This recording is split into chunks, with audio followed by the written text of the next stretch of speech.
നമസ്തേ, ജനം ഡിബേറ്റിലേക്ക് സ്വാഗതം. ബംഗ്ലാദേശിൻ്റെ വിമോചന സമരത്താളുകളിൽ ഭാരതത്തിൻ്റെ സൈനികരുടെ ജീവത്യാഗം കൂടി അടയാളപ്പെടുത്തിയിട്ടുണ്ട്. പാകിസ്ഥാന് മേൽ ബംഗ്ലാദേശ് നേടിയ വിജയത്തിൻ്റെ യഥാർത്ഥ ശില്പി ഭാരതമാണെന്ന ചരിത്ര വസ്തുത ആർക്കും തമസ്കരിക്കാനാവില്ല. അതുകൊണ്ട് തന്നെ ഡിസംബർ 16 വിജയ് ദിവസായി ആചരിക്കാനുള്ള അധികാരവും അവകാശവും ഭാരതത്തിനുണ്ട്. ബംഗ്ലാദേശിലെ പുതിയ രാഷ്ട്രീയ കാലാവസ്ഥയിൽ ഭാരതത്തെ ഇകഴ്ത്തിക്കാണിക്കാനുള്ള ശ്രമങ്ങൾ തീവ്രമായി നടക്കുന്നുണ്ട്. അതിൻ്റെ ഭാഗമായിട്ട് വേണം ചരിത്രത്തിൻ്റെ വേരുകൾ പിഴുതെറിയാനുള്ള നീക്കത്തെ കാണാനെന്ന് ആമുഖത്തിൽ പറഞ്ഞു വെക്കട്ടെ. ജനം ഡിബേറ്റ് ചർച്ച ചെയ്യുന്നു. നന്ദികയുടെ നിൻ്റെ പേരോ ബംഗ്ലാദേശ്.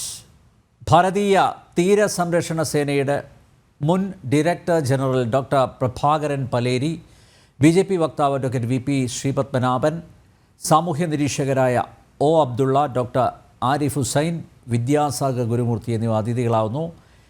എല്ലാ അതിഥികളെയും ഈ സംവാദത്തിലേക്ക് സ്നേഹാദരങ്ങളോടെ സ്വാഗതം ചെയ്യുന്നു. ഒപ്പം പ്രേക്ഷകരെയും. അഡ്വക്കേറ്റ് ശ്രീപത്മനാഭൻ, പ്രധാനമന്ത്രി നരേന്ദ്രമോദി എക്സിൽ കുറിച്ചതാണല്ലോ ബംഗ്ലാദേശിലെ ഇടക്കാല സർക്കാരിൻ്റെ ഉപദേശകനായ ഡോക്ടർ ആസിഫ് നസ്രുളിനെ പ്രകോപിപ്പിച്ചത്. ശക്തമായി പ്രതിഷേധിക്കുന്നു. 1971 ഡിസംബർ 16 ബംഗ്ലാദേശിൻ്റെ വിജയ് ദിവസമാണ്. വിജയത്തിൽ സഖ്യകക്ഷി മാത്രമാണ് ഭാരതം, അല്ലാതെ മറ്റൊന്നുമല്ല എന്ന് പറയാൻ ആസിഫിനെ പ്രേരിപ്പിച്ച ചേതോവികാരം എന്താവും? അഡ്വക്കേറ്റ് ശ്രീപത്മനാഭൻ. റാഡിക്കലൈസേഷൻ, തീവ്രവാദവൽക്കരണം, അതാണ് അയാളെ കൊണ്ട് അങ്ങനെ പറയിപ്പിച്ചിരിക്കുന്നത്. ബംഗ്ലാദേശിൽ സംഭവിച്ചിരിക്കുന്നത് റാഡിക്കലൈസേഷനാണ്. ബംഗ്ലാദേശ് ഒരു തീവ്ര ഇസ്ലാമിക രാജ്യമായി മാറിക്കൊണ്ടിരിക്കുകയാണ്. ബംഗ്ലാദേശ് നേരത്തെ അങ്ങനെ അല്ലായിരുന്നു. ഈ ബംഗ്ലാദേശ് ഉണ്ടാവാനുള്ള കാരണം ഒരു 2 വാക്കിൽ ഞാൻ പറയാം. കൃത്യമായി പറഞ്ഞാൽ, ഒരു ബംഗാളിയെ തങ്ങളുടെ പ്രധാനമന്ത്രിയായി അംഗീകരിക്കാൻ പഞ്ചാബിലെയും സിന്ധിലെയും ആളുകൾ തയ്യാറായില്ല. അതായത് 1970 നടന്ന ഈ തെരഞ്ഞെടുപ്പിൽ, പാകിസ്ഥാൻ നാഷണൽ അസംബ്ലിയിലേക്ക് നടന്ന തെരഞ്ഞെടുപ്പ്, ആ തെരഞ്ഞെടുപ്പിൽ ജനസംഖ്യ കൂടുതലായതുകൊണ്ട് കിഴക്കൻ പാകിസ്ഥാനിലായിരുന്നു കൂടുതൽ സീറ്റുകൾ. മാത്രവുമല്ല, കിഴക്കൻ പാകിസ്ഥാനിലെ സീറ്റുകൾ ഒറ്റക്കെട്ടായി മുജീബ് റഹ്മാന്റെ അവാമി ലീഗ് എന്ന പാർട്ടിക്ക് കിട്ടി. പടിഞ്ഞാറൻ പാകിസ്ഥാനിലെ സീറ്റുകൾ വിഭജിക്കപ്പെട്ടു. പാകിസ്ഥാൻ മുസ്ലിം ലീഗും ഭൂട്ടോയുടെ പാകിസ്ഥാൻ പീപ്പിൾസ് പാർട്ടിയിലുമായി വിഭജിക്കപ്പെട്ടു. ഇവിടെ ഞാൻ മനസ്സിലാക്കുന്നത് 5-10 സീറ്റ് ഒഴികെ ബാക്കി എല്ലാം ഒറ്റക്കെട്ടായ അവാമി ലീഗിന് കിട്ടി. ബാക്കി സീറ്റിൽ സ്വതന്ത്രന്മാരാണ് ജയിച്ചത്. അവര് അവാമി ലീഗിന് പിന്തുണ പ്രഖ്യാപിച്ചു. അപ്പോൾ സ്വാഭാവികമായിട്ട് എന്ത് സംഭവിക്കണം?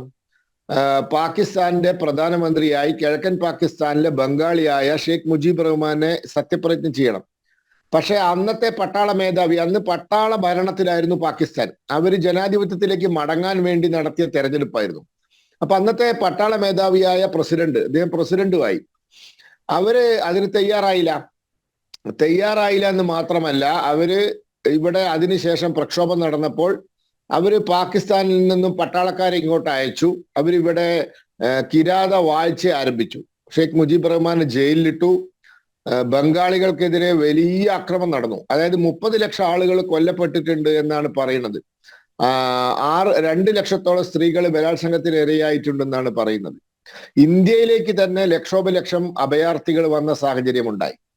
ആ സമയത്താണ് ഇന്ത്യ ഇടപെട്ടിട്ട് ബംഗ്ലാദേശിലെ ചെറുപ്പക്കാർക്ക് മുക്തി ബാഹിനി എന്ന് പറയുന്ന ഒരു സംഘടന അവർ രൂപീകരിച്ചവർക്ക് പട്ടാള ട്രെയിനിങ്ങും സൈനിക ട്രെയിനിങ്ങും ഒക്കെ കൊടുത്ത്, ആയുധം ഉപയോഗിക്കാനുള്ള പരിശീലനമൊക്കെ കൊടുത്ത് അവരെ വെച്ച് നമ്മൾ ആ യുദ്ധം നടത്തി. നമ്മളെ പട്ടാളം പിന്നിലും അവർ മുന്നിലുമായി പോയി.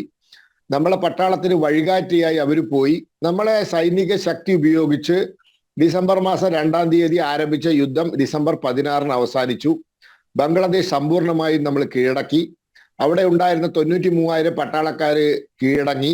ജനറൽ നിയാസി തോക്ക് വെച്ച് കീഴടങ്ങി.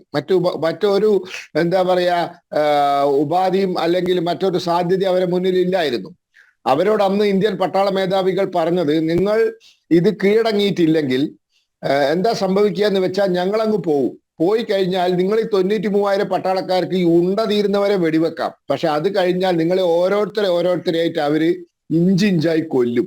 കാരണം നിങ്ങൾ അവരോട് ചെയ്തതിന്റെ പകയുമായി അവർ പുറത്ത് കാത്തിക്കുന്നുണ്ട്. അതുകൊണ്ട് ശ്രദ്ധിച്ചോളാൻ പറഞ്ഞു. അപ്പൊ മറ്റു നിവൃത്തിയില്ലാത്തതിനെ കൊണ്ട് അവർ കീഴടങ്ങി.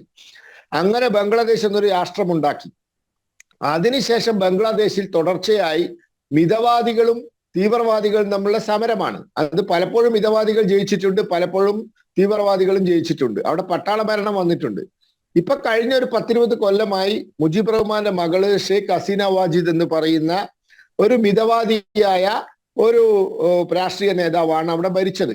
അവരവിടുത്തെ തീവ്രവാദികളെയൊക്കെ അടിച്ചമർത്താനും അവരെയൊക്കെ തുറങ്കിലടയ്ക്കാനും പലരെയും വിചാരണ നടത്തി തൂക്കിക്കൊല്ലാനൊക്കെ തയ്യാറായിട്ടുണ്ട്. മാത്രവുമല്ല, തീവ്രവാദ പ്രവർത്തനത്തെ ഒരു പരിധിവരെ അവർ തടഞ്ഞു നിർത്തുകയും ചെയ്തിട്ടുണ്ട്. അപ്പോൾ അങ്ങനെ പല രംഗത്തും അവർക്ക് പുരോഗതി നേടാൻ സാധിച്ചു. അതായത് ആരോഗ്യ രംഗത്ത് ഏഷ്യൻ രാജ്യങ്ങളിൽ വളരെയധികം പുരോഗതി നേടിയ ഒരു രാജ്യമാണ് ബംഗ്ലാദേശ്. സാമ്പത്തിക രംഗത്തും അത്യാവശ്യം പുരോഗതിയൊക്കെ നേടിയിട്ടുണ്ട്. പക്ഷെ ഇപ്പൊ സംഭവിച്ചിരിക്കുന്നത്, ഈ തീവ്രവാദ ശക്തികൾ ബംഗ്ലാദേശിനെ കീഴടക്കിയിരിക്കുകയാണ്. ബംഗ്ലാദേശില് ഒരു കാലത്തും സമ്പൂർണ്ണമായി പരാജയപ്പെട്ടിട്ടൊന്നും ഇല്ലായിരുന്നു. ഏത് കാലത്തും അവർക്ക് അവരുടേതായ ശക്തി കേന്ദ്രങ്ങളും അവരുടേതായ പ്രവർത്തനമൊക്കെ നടത്തിയിട്ടുണ്ട്. പക്ഷെ താരതമ്യേന മിതവാദികളായ ആളുകൾ പലപ്പോഴും ഭരിച്ചത് കൊണ്ടാണ് വലിയ കുഴപ്പമില്ലാതിരുന്നത്. പിന്നെ ദാരിദ്ര്യം അവിടുത്തെ വലിയൊരു പ്രശ്നമാണ്. അതിൽ നിന്നൊക്കെ രക്ഷപ്പെട്ടു വരുന്ന ബംഗ്ലാദേശ് ഇനി വളരെയധികം പിറകോട്ട് പോകും. ഇത് അടുത്ത പാകിസ്ഥാനായിട്ട് മാറും. അവിടെ ഇപ്പൊ പാകിസ്ഥാന്റെ അവസ്ഥ അറിയാലോ, പിച്ചച്ചട്ടിയുമായി ലോകം മുഴുവൻ തെണ്ടുകയാണ്. 1980-കളിൽ പാകിസ്ഥാൻ സന്ദർശിച്ച ഇന്ത്യയിലെ പ്രശസ്ത പത്രപ്രവർത്തകനായ ശേഖർ ഗുപ്തോ അന്നത്തെ പാകിസ്ഥാനെ പറ്റിയും ഈ അടുത്ത കാലത്ത് പാകിസ്ഥാൻ സന്ദർശിച്ചപ്പോൾ കണ്ട പാകിസ്ഥാനെ പറ്റിയും പറഞ്ഞിട്ടുണ്ട്. അതുപോലെ സാമ്പത്തികമായുള്ള തകർച്ചയിലേക്കും തീവ്രവാദത്തിലേക്കും ബോംബ് സ്ഫോടനങ്ങളിലേക്കും അതോടൊപ്പം അയൽവാസികൾക്ക് ശല്യമാവുന്ന രീതിയിലേക്കുമാണ് ബംഗ്ലാദേശ് പോകുന്നത്. ബംഗ്ലാദേശിന്റെ നാശത്തിന്റെ ഒരു ആരംഭമായിട്ട് വേണം ഇതിനെ കാണാൻ. ഇത് അവസാനിപ്പിച്ചിട്ട് ബംഗ്ലാദേശികൾ ഇവരെ പുറത്താക്കി ഒരു മിതവാദ സർക്കാരിനെ അവിടെ അധികാരത്തിൽ എത്തിയിട്ടില്ലെങ്കിൽ ബംഗ്ലാദേശ് പാകിസ്ഥാനെ പോലെ കുത്തുവാള എടുക്കുന്ന ഒരു രാജ്യമായി മാറും. അപ്പൊ ഈ റാഡിക്കലൈസേഷന്റെ സ്വഭാവമാണ് ഈ കാണുന്നത്. നമ്മളില്ലെങ്കിൽ ബംഗ്ലാദേശ് ഒന്നും ഉണ്ടാവാൻ പോകുന്നില്ല. ആ ബംഗാളികളെ മുഴുവൻ കൊന്നൊടുക്കിയിട്ട് പഞ്ചാബികളും സിന്ധുകളും കുടിയേറി അത് പാകിസ്ഥാന്റെ ഒരു കോളനി ആവുമായിരുന്നു. ഇന്ത്യയാണ് അത് രക്ഷിച്ചത്. പക്ഷെ നന്ദിയൊന്നും പ്രതീക്ഷിക്കേണ്ടി ഇല്ല എന്നാണ് എനിക്ക് തോന്നുന്നത്. കാരണം അത്രയേറെ റാഡിക്കലൈസ്ഡ് ആയിപ്പോയി ബംഗ്ലാദേശ്. അപ്പോ അതിൽ പലർക്കും പങ്കുണ്ട്. ജമാഅത്ത് ഇസ്ലാമിക്ക് പങ്കുണ്ട്, മറ്റു പല സംഘടനകൾക്കും പങ്കുണ്ട്.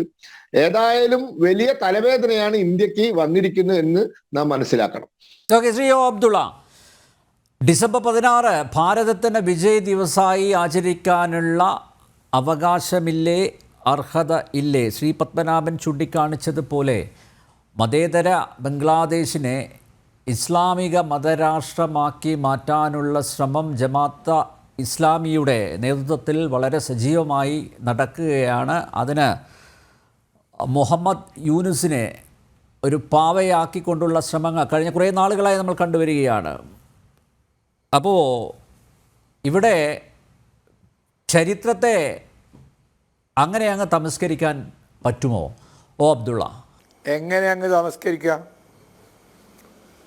എന്താ താങ്കൾ ഉദ്ദേശിക്കുന്നത്? അങ്ങനെ അങ്ങ് തമസ്കരിക്കുക എന്നതുകൊണ്ട് അല്ല, 1971 ബംഗ്ലാദേശ് വിമോചനത്തിൽ ഭാരതത്തിന് യാതൊരു പങ്കുമില്ല എന്നാണോ നമ്മൾ മനസ്സിലാക്കേണ്ടത്? ചരിത്രം അങ്ങനെയല്ലല്ലോ രേഖപ്പെടുത്തിയിരിക്കുന്നത് അബ്ദുള്ള, ആണോ? അല്ല, ഞാൻ പറയാം. 1971 ഇന്ത്യയുടെ ഇന്ത്യ മുൻകൈയെടുത്ത് അന്ന് ഇന്ദിരാഗാന്ധി പിടിച്ചു നിൽക്കാൻ വേണ്ടി, അതായത് ഇന്ത്യൻ രാഷ്ട്രീയത്തിൽ അവർക്ക് തിരിച്ചു വരാൻ വേണ്ടി അവർ ചെയ്തതായ ഒരു ചതിപ്രയോഗമാണ് യഥാർത്ഥത്തിൽ ബംഗ്ലാദേശ്. രാഷ്ട്രീയം പറയുമ്പോൾ ഉള്ളത് മാതിരി പറയണം. ഒരു അന്യരാജ്യത്തെ, അതായത് കിഴക്കൻ പാകിസ്ഥാൻ എന്നാണ് അതിൻ്റെ പേര്, അന്ന് ബംഗ്ലാദേശ് നല്ല പേര്, പശ്ചിമ പാകിസ്ഥാൻ, കിഴക്കൻ പാകിസ്ഥാൻ. അപ്പോൾ അക്കാലത്ത് അവിടെ ചില പ്രക്ഷോഭങ്ങളൊക്കെ നടന്നു എന്നുള്ളത് ശരിയാണ്, സംവരണത്തിൽ നിന്നുണ്ടായ ചില പ്രശ്നങ്ങൾ. അപ്പോൾ ആ സമയത്ത് ഒരു അയൽ രാജ്യം പരിധി വിട്ട് ഇടപെടുകയും അങ്ങനെ അവിടെ ആ രാജ്യത്തിൻ്റെ ആഭ്യന്തര കാര്യങ്ങളിൽ ഇടപെട്ടുകൊണ്ട് അതിൻ്റെ ഡേ ടു ഡേ പൊളിറ്റിക്സിൽ ഇടപെട്ടുകൊണ്ട് ആ രാജ്യത്തെ ഛിന്ന ഭിന്നമാക്കുകയും അവസാനം ഇന്ത്യക്ക് താല്പര്യമുള്ളതായ ഒരു സർക്കാരിനാണ് വാഴിക്കുകയും ചെയ്തു. അവിടുത്തെ യഥാർത്ഥത്തിൽ നമ്മൾ അടിസ്ഥാനപരമായി മനസ്സിലാക്കേണ്ട ഒരു കാര്യമുണ്ട്. എങ്ങനെയാണ് ഈ പാകിസ്ഥാൻ ഉണ്ടായത്? പാകിസ്ഥാൻ എന്ന് പറയുന്ന രാജ്യം, അത് കിഴക്കൻ പാകിസ്ഥാനാവട്ടെ പിന്നെ പശ്ചിമ പാകിസ്ഥാനാവട്ടെ, ഇസ്ലാമിൻ്റെ പേര് പറഞ്ഞുകൊണ്ടാണ് അവർ ഇന്ത്യ രാജ്യം മുറിച്ചു കൊണ്ടുവരുന്നത്. എനിക്കതിനോട് യോജിപ്പില്ല. ഇസ്ലാമിനൊരു ഭൂരിപക്ഷം ഉണ്ടെങ്കിൽ ആ സ്ഥലത്ത് ഇസ്ലാമിക ഭരണം വേണമെന്ന് അഭിപ്രായമില്ല. ആ രാജ്യത്തിലെ ജനങ്ങൾ ആവശ്യപ്പെടുന്നിടത്തോളം കാലം അത് അങ്ങനെയല്ല. ഇന്ത്യ രാജ്യത്തുള്ള ജനങ്ങൾ ഒട്ടാകെ ആവശ്യപ്പെടുകയാണെങ്കിൽ ഇന്ത്യ ഒരു ഇസ്ലാമിക രാഷ്ട്രമാക്കാം. അവിടുത്തെ ഏതെങ്കിലും ഇപ്പോൾ മലബാർ, അവിടെ ഒരു ഏരിയയിൽ മുസ്ലിങ്ങൾ, എറണാട്, മലപ്പുറം, അവിടെ മുസ്ലിങ്ങൾ അധികമാണ്, അതുകൊണ്ട് രാഷ്ട്രമാവണം എന്ന് പറയുന്നത് എന്താ അർത്ഥമുള്ളത്? അവിടെ അവർക്ക് ഇസ്ലാമികമായ ആചാരങ്ങളും അനുഷ്ഠാനങ്ങളും നിർവഹിക്കാനുള്ളതായ സ്വാതന്ത്ര്യമുണ്ടെങ്കിൽ തീർച്ചയായും അവർ ഇന്ത്യയുടെ ഭരണഘടന അംഗീകരിച്ചുകൊണ്ട് ജീവിച്ചാൽ മതി. അപ്പോൾ ഇവിടെ അതിനപ്പുറം നടന്നു. അതിന് വേണ്ട രീതിയിൽ ഇന്ദിരാഗാന്ധി അവർക്ക് വീണ്ടും അധികാരത്തിൽ തിരിച്ചു വരാൻ വേണ്ടി അവിടുത്തെ ദുശക്തികളെ സഹായിക്കുകയും അങ്ങനെ ഒരു അധികാരം അട്ടിമറി നടന്നു. അങ്ങനെയല്ല മുജീബ് റഹ്മാൻ്റെ കഴിവുകൊണ്ട് യോഗ്യത കൊണ്ടൊന്നുമല്ല ബംഗ്ലാദേശിൽ ഭരണമാറ്റം സംഭവിക്കുന്നത്. ഒരിക്കൽ ചെയ്യാൻ പാടില്ലാത്തത് ഇന്ത്യ ചെയ്തു. അങ്ങനെ അവർ അധികാരത്തിൽ അന്ന് ഞാൻ ഒരു കാർട്ടൂൺ ഓർമ്മിക്കുകയാണ്, വിജയൻ്റെ OB വിജയൻ്റെ കാർട്ടൂൺ. തെരഞ്ഞെടുപ്പ് എന്ന് പിന്നെ അവിടെ ബാക്കിൽ എഴുതി വെച്ചിട്ട് ബംഗ്ലാദേശിൽ അതിർത്തി പ്രശ്നം, ബംഗ്ലാദേശിൽ പ്രശ്നം എന്ന് പറയുന്നതാണ് ആ കാർട്ടൂണിൻ്റെ അടിക്കുറിപ്പ്. എന്ന് പറഞ്ഞിട്ടുണ്ടെങ്കിൽ ഇവിടുത്തെ രാഷ്ട്രീയ പാർട്ടികൾക്ക് വിജയിക്കണമെങ്കിൽ ഓരോ അയൽ രാജ്യത്ത് പാഞ്ഞു കയറി അവിടെ പ്രശ്നങ്ങൾ ഉണ്ടാക്കി എല്ലാവരുടെയും പിന്തുണ. അപ്പോൾ അതവിടെ വരാൻ പോകുന്നതായ ഒരു വലിയ വിപത്ത് നമ്മൾ കൂട്ടത്തിൽ ചർച്ച ചെയ്യാം. അതായത് പിന്നെ ഒരു തെരഞ്ഞെടുപ്പ് രാജ്യത്തിനൊട്ടാകെ ഒരു പാർട്ടി ഒരു തെരഞ്ഞെടുപ്പ്. അപ്പോൾ എന്ത് സംഭവിക്കുന്ന പറഞ്ഞാൽ നിലവിലുള്ള ഭരണകൂടം ഈ തെരഞ്ഞെടുപ്പ് ആസന്നമാകുന്ന ഘട്ടത്തിൽ അത് ഞാൻ പറഞ്ഞു തീർക്കട്ടെ, അതിർത്തിയിൽ പ്രശ്നങ്ങൾ ഉണ്ടാക്കുക. അങ്ങനെ എല്ലാവർക്കും കൂടി നിലവിലുള്ള ഭരണകൂടത്തോട് വലിയ താല്പര്യം ഉണ്ടാവും. ആ താല്പര്യത്തെ മുൻനിർത്തിയിട്ട് പെട്ടി വെച്ചിട്ടുണ്ടെങ്കിൽ നിലവിലുള്ള ഭരണാധികാരികൾ തന്നെ ജയിക്കും. പാകിസ്ഥാനുമായി ഒരു ക്ലാഷ് ഉണ്ടാക്കി കഴിഞ്ഞാൽ അധികാരത്തിൽ വരാൻ പോകുന്നത് നിലവിലുള്ള ഭരണകൂടം തന്നെ ആയിരിക്കും. ഇത്തരത്തിലുള്ള ചില ഗിമ്മിക്കുകളിലൂടെ ഉണ്ടാക്കിയെടുത്ത ഒരു ബന്ധമാണ്. അതുകൊണ്ട് ഇന്ത്യ ചെയ്തതായ ഒട്ടും അംഗീകരിക്കാൻ കഴിയാത്തതായ അവിഹിതമായ ഒരു ഇടപെടലിൻ്റെ ഫലമായിട്ടാണ് ബംഗ്ലാദേശ് ഉണ്ടായത്, അങ്ങനെ സ്വതന്ത്ര രാജ്യം ഉണ്ടായത്. അല്ലെങ്കിൽ മറ്റൊരു രാജ്യത്തിൻ്റെ കിഴക്കൻ പാകിസ്ഥാൻ എന്ന് പറഞ്ഞത് പശ്ചിമ പാകിസ്ഥാൻ്റെ ഒരു ഘടകമല്ലേ, അതിൽ പോയി ഇടപെടേണ്ട കാര്യം ഇന്ത്യക്ക് എന്താ ഉള്ളത്? അതുകൊണ്ട് ചെയ്ത തെറ്റ് തിരുത്തണം. പാകിസ്ഥാനെ തൊട്ടത് അമ്മക്ക് ഇഷ്ടപ്പെട്ടില്ല, അങ്ങനെയല്ലേ മനസ്സിലാക്കേണ്ടത്? അബ്ദുള്ള, എങ്ങനെ പാകിസ്ഥാനെ തൊട്ടത് അമ്മക്ക് ഇഷ്ടപ്പെട്ടില്ല? പാകിസ്ഥാനെ തൊട്ടത് അമ്മക്ക് ഇഷ്ടപ്പെട്ടില്ല? അല്ല, ഞാൻ അങ്ങനെയല്ല, വാക്കുകളിൽ നിന്ന് ഞാൻ മനസ്സിലാക്കില്ല. പാകിസ്ഥാൻ തന്നെ ഇഷ്ടപ്പെട്ടില്ല. പാകിസ്ഥാൻ ഉണ്ടാക്കിയത് ശരിയല്ല. അല്ലല്ല, താങ്കൾ ദുർവ്യാഖ്യാനം ചെയ്യരുത്. പാകിസ്ഥാൻ ഉണ്ടാവാൻ പാടുണ്ടായിരുന്നില്ല. ജമാഅത്തെ ഇസ്ലാമിയുടെ അഖിലേന്ത്യാ അക്കാലത്തെ സ്ഥാപക നേതാവ് സയ്യിദ് അബുൽ അല മൗദൂദി, അദ്ദേഹത്തിന് ഒരു മദ്രാസ് പ്രസംഗമുണ്ട്. പാകിസ്ഥാൻ എന്ന് പറയുന്ന രാജ്യം ഉണ്ടാവാൻ പാടില്ല എന്നാണ് അദ്ദേഹം പറഞ്ഞത്. ഒരു ചതുരശ്ര കിലോമീറ്ററിൻ്റെ ഉള്ളിൽ മുസ്ലിം ഭൂരിപക്ഷം ഉണ്ട് എന്ന് വിചാരിച്ച് അവിടെ ഇസ്ലാമിക ഭരണമെന്ന് ഇസ്ലാം പഠിപ്പിക്കുന്നില്ല. അത് ഒരു ജനത മൊത്തത്തിൽ അങ്ങനെ ആവുകയാണെങ്കിൽ അത് അംഗീകരിക്കുക എന്നല്ലാതെ ഈ കഷ്ണമാക്കി ഇസ്ലാമിക ഭരണം നടപ്പാക്കാൻ ഇസ്ലാം പറയുന്നില്ല. പ്രവാചകൻ്റെ കാലത്ത് മക്കയിൽ മർദ്ദനം അനുഭവിക്കുന്ന വിഭാഗം അബസീനിയ എത്യോപ്യയിലേക്ക് ഹിജ്റ പോയി. അവിടെ ഇസ്ലാമിക ഭരണം ഉണ്ടാക്കാൻ പറഞ്ഞില്ലല്ലോ. അവരവിടുത്തെ നിയമങ്ങൾക്കനുസരിച്ച് ജീവിക്കല്ലേ ചെയ്തത്. അപ്പോൾ പാകിസ്ഥാൻ തെറ്റാ. പാകിസ്ഥാൻ എന്ന് പറഞ്ഞ രാജ്യം ഉണ്ടാക്കാൻ പാടുണ്ടായിരുന്നില്ല. അതോടൊപ്പം തന്നെ ബംഗ്ലാദേശ് എന്ന് പറഞ്ഞ രാജ്യം ഉണ്ടാക്കാൻ പാടുന്നില്ല. അവർ വേണ്ടത് ഇന്ത്യയോട് ലയിക്കാം. അതെൻ്റെ അഭിപ്രായം.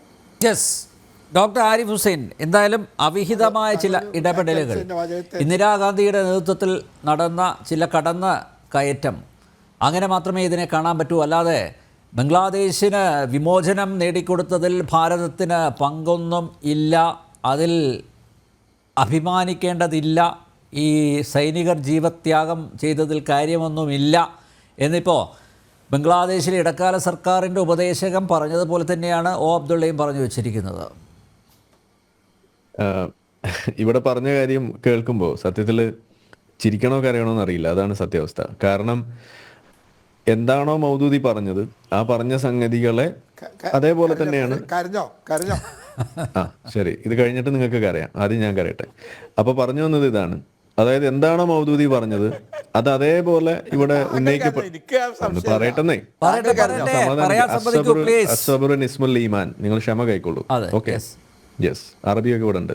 അപ്പൊ ഞാൻ പറഞ്ഞോ, സമാധാനായിട്ടിരിക്കൂ,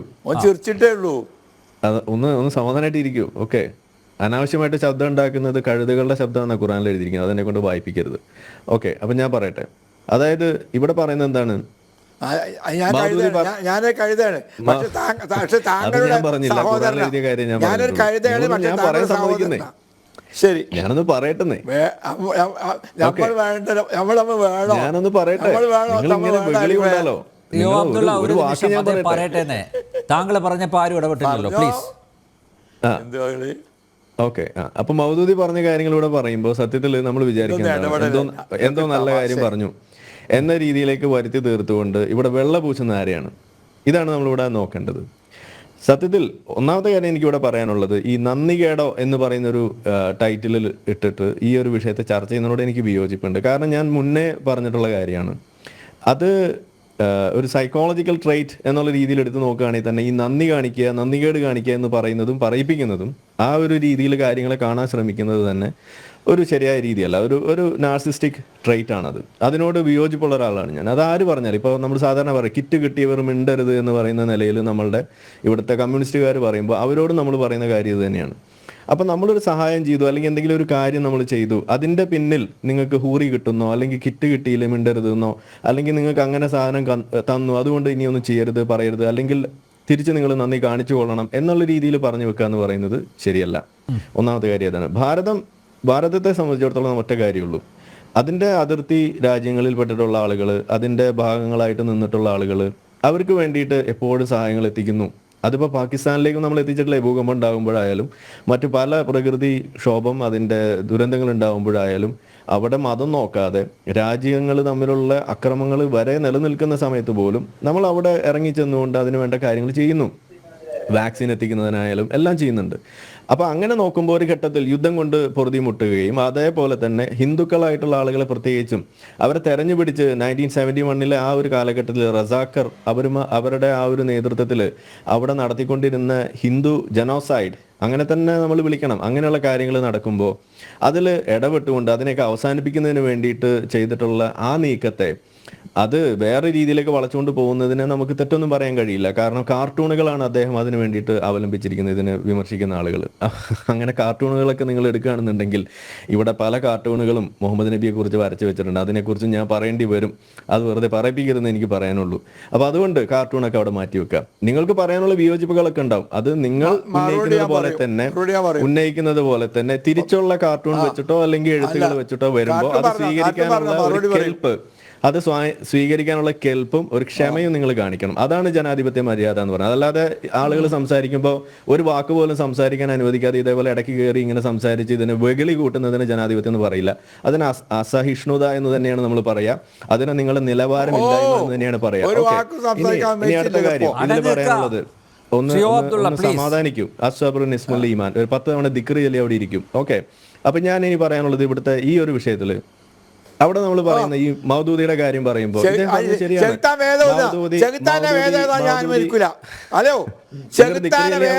ഞാൻ അനുവദിക്കൂല.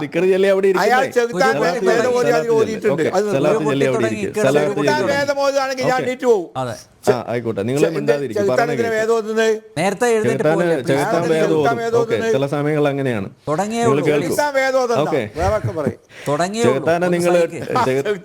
നിങ്ങൾ വണ്ടി പ്ലെയിൻ പിടിച്ചു പോയിട്ട് കല്ലെറിയുന്ന ആൾക്കാരല്ലേ, എത്ര ചെലവല്ലേ, അപ്പൊ കുറച്ച് ചെലവുണ്ടാവും. അപ്പൊ സമാധാനമായിട്ടിരി പറയുന്നത് കേൾക്കും. അപ്പൊ ഇവിടെ പറയാനുള്ളത്, ഇനി ഈ മൗദൂദി പറഞ്ഞത് ശരിയാണോ? ശരിയാണ്.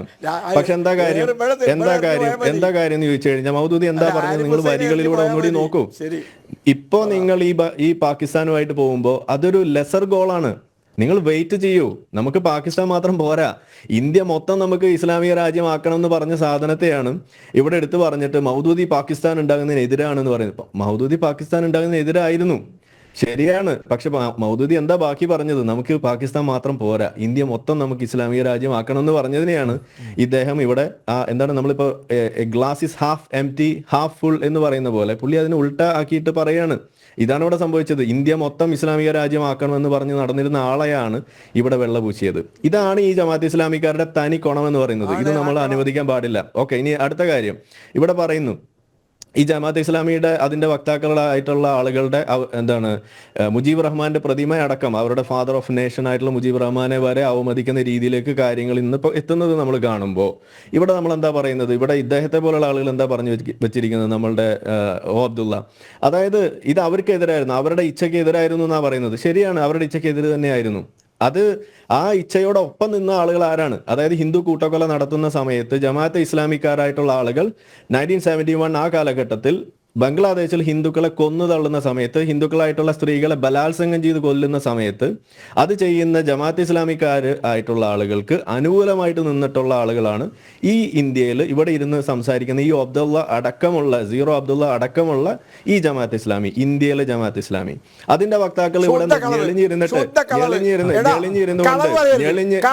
ഇവിടെ തന്നെയല്ലേ പറഞ്ഞത്? ജമാഅത്ത് ഇസ്ലാമിയോടൊപ്പം ഇവിടെ നിങ്ങൾ പറഞ്ഞത് അതിന്റെ ഭാഗമായിട്ടുള്ള അതിന്റെ വക്താവായിട്ടുള്ള മീഡിയ വൺ അടക്കം മാധ്യമടക്കമുള്ള ചാനൽ അടക്കം അതിന്റെ ഭാഗമായിട്ടുള്ള ആളുകൾ നിങ്ങൾ ഇവിടെ ഇരുന്നിട്ട് ഇത് പറയുമ്പോൾ ഉൾക്കൊണ്ടോന്ന് എനിക്ക് ചോദിക്കാനുള്ളൂ. അപ്പൊ അതുകൊണ്ട് നിങ്ങളുടെ ഈ ഇരട്ടത്താപ്പും നിങ്ങളുടെ ഈ മുതലക്കണ്ണീരും അതൊക്കെ കൈവെക്കുക. നിങ്ങൾ ഈ തരത്തിൽ ചരിത്രത്തിലെമ്പാടും ഇത്തരത്തിലുള്ള പ്രശ്നങ്ങൾക്ക് എന്നും വഴിവെച്ചിട്ടുള്ള, കലാപം ഉണ്ടാക്കുന്നതിന് എന്നും വഴിമരുന്നിട്ടിട്ടുള്ള, അതിന്റെ വെടിമരുന്നുമായിട്ട് നടന്നിട്ടുള്ള നിങ്ങളെ പോലുള്ള ആളുകൾ മൗദൂദിയെ പോലും വെളുപ്പിക്കുന്നത് നമ്മൾക്ക് ഇവിടെ കാണുമ്പോൾ മിണ്ടാതിരിക്കാൻ കഴിയില്ല. നമ്മൾ പറയാനുള്ളത് പറയും. നിങ്ങൾക്ക് താങ്ങില്ല എന്ന് നമുക്കറിയാം. നിങ്ങൾ നേതാക്കന്മാർ എന്ന് പറയുമ്പോൾ നിങ്ങൾ നേതാവായിരുന്നു എന്നല്ല പറയുന്നത്, അതിന്റെ വക്താക്കളായിരുന്നു നിങ്ങളുടെ മുന്നേ ഉള്ള ആളുകൾ അതിനെ സപ്പോർട്ട് ചെയ്ത ആളുകളായിരുന്നു. അതാണ് ഇവിടെ പറഞ്ഞു വെക്കുന്നത്. അത് കളവല്ല. നിങ്ങളെ ഞാൻ ചാലഞ്ച് ചെയ്യാണ്. ഇവിടുത്തെ ജമാഅത്ത് ഇസ്ലാമി അന്നെടുത്ത കൈക്കൊണ്ട ആ നിലപാടെന്ന് പറഞ്ഞു കഴിഞ്ഞാൽ ബംഗ്ലാദേശിലെ ജമാഅത്ത് ഇസ്ലാമിയോടൊപ്പം നിൽക്കുന്ന കാഴ്ചയാണ് നമ്മളിവിടെ കണ്ടത്. അതിന്റെ വക്താക്കളാണ് നിങ്ങളൊക്കെ. അതിന്റെ ബാക്കിയാണ് ഇന്ന് നമ്മൾ കാണുന്ന ഈ മീഡിയ വണ്ണ്, മുക്കാൽ മീഡിയ അടക്കമുള്ള സാധനങ്ങൾ. അപ്പൊ അതുകൊണ്ട് നിങ്ങൾക്ക് അങ്ങനെ കൈ കഴുകാൻ കഴിയില്ല. അതൊക്കെ നിങ്ങൾ വേറെ വല്ല സ്ഥലത്തും പോയി പറഞ്ഞാൽ മതി എന്നേ നമുക്ക് പറയാനുള്ളൂ. അപ്പൊ അതുകൊണ്ട് നമ്മൾ ഇത്രേ പറയുന്നുള്ളൂ. ഈ നന്ദികേട് എന്നുള്ള വാക്ക് ഞാൻ ഇവിടെ പരാമർശിക്കുന്നില്ല. ഇന്ത്യ എപ്പോഴും ഇതുപോലുള്ള സംഗതികളിൽ ഇടപെടണം, അതിൽ നമ്മൾ കാര്യങ്ങൾ പറയണം. പക്ഷെ ഇവിടെ ഈ വിഷയത്തെ എടുത്തു വെച്ചുകൊണ്ട് ജമാഅത്ത് ഇസ്ലാമിയെ വെളുപ്പിക്കാനും അവിടെ ബംഗ്ലാദേശിൽ നടന്നിട്ടുള്ള വിഷയത്തെ വെളുപ്പിക്കാനും അന്ന് നടന്ന ഹിന്ദു കൂട്ടക്കൊല ഇല്ല എന്ന് പറഞ്ഞു വെക്കാനുമാണ് നിങ്ങൾ ശ്രമിക്കുന്നുണ്ടെങ്കിൽ അത് നടപ്പില്ല. ഇവിടെ ചരിത്രം നിങ്ങൾക്ക് മാത്രമല്ല അറിയാം, ചരിത്രം അറിയുന്ന ബാക്കി ആളുകൾ ഇവിടെ ഉണ്ട് എന്നൊന്ന് മനസ്സിലാക്കണം. നല്ലതാണ് മിസ്റ്റർ സീറോ അബ്ദുള്ള. പ്ലീസ് ആരിഫ് ഹുസൈൻ ഒന്ന് ശ്രദ്ധിക്കുക. അത്തരം പരാമർശങ്ങൾ വേണ്ട. ശ്രീ ഒ അബ്ദുള്ള,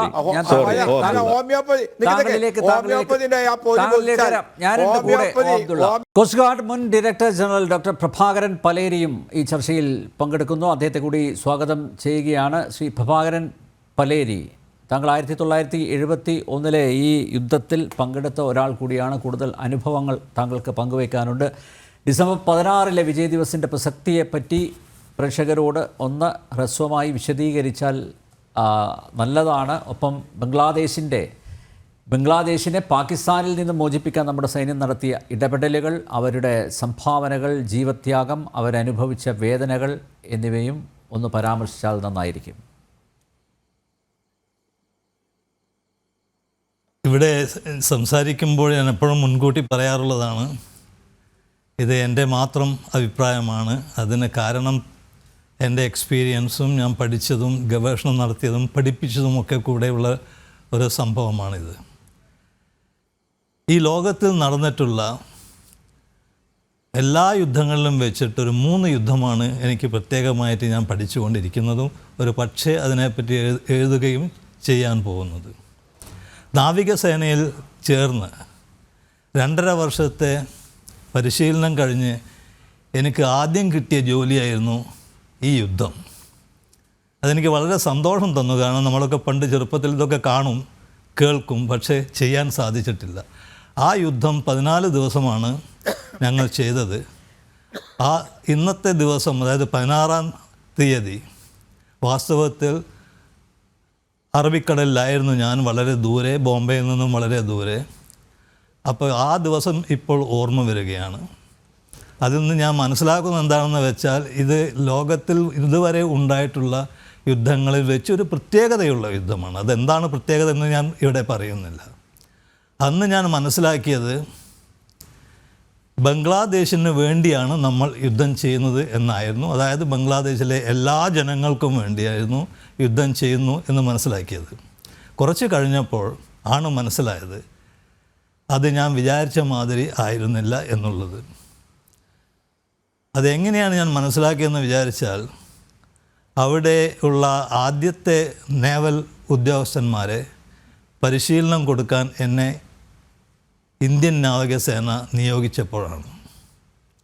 അവരിൽ നിന്നാണ് ഞാൻ മനസ്സിലാക്കിയത് ബംഗ്ലാദേശിലെ ഒരു വിഭാഗം ജനങ്ങൾ അതിനെ എതിർക്കുന്നു, അവർക്ക് പാകിസ്ഥാൻ്റെ കൂടെ താമസിക്കണം, അവർക്ക് വേണം എന്നുള്ള ഒരു പ്രത്യേക വിഭാഗം ഉണ്ടായിരുന്നു. എനിക്ക് മെല്ലെ മെല്ലെ മനസ്സിലാകാൻ തുടങ്ങി. അതായത് ഏത് സംഗതി നടന്നാലും രണ്ട് അഭിപ്രായമുണ്ടാവും. അപ്പോൾ ബംഗ്ലാദേശിൽ തന്നെയുള്ള ഒരു വിഭാഗം ജനങ്ങൾക്ക് പാകിസ്ഥാൻ്റെ കൂടെ കഴിയുവാനായിരുന്നു ഇഷ്ടം എന്ന് എനിക്ക് പിന്നീട് മനസ്സിലായി. അത് വളരെ കാലത്തിന് ശേഷം പല വിധത്തിലും എനിക്ക് മനസ്സിലാക്കാൻ പറ്റി. എൻ്റെ പുസ്തകങ്ങളിൽ ഞാൻ എഴുതിയിട്ടുണ്ട്. Majority or minority? അത് ഞാൻ മൈനോറിറ്റി എന്നുള്ള വാക്കുകൾ ഞാൻ ഉപയോഗിക്കാറില്ല. കാരണം അതുമായിട്ട് എനിക്ക് കുറച്ച് അഭിപ്രായ വ്യത്യാസമുണ്ട്.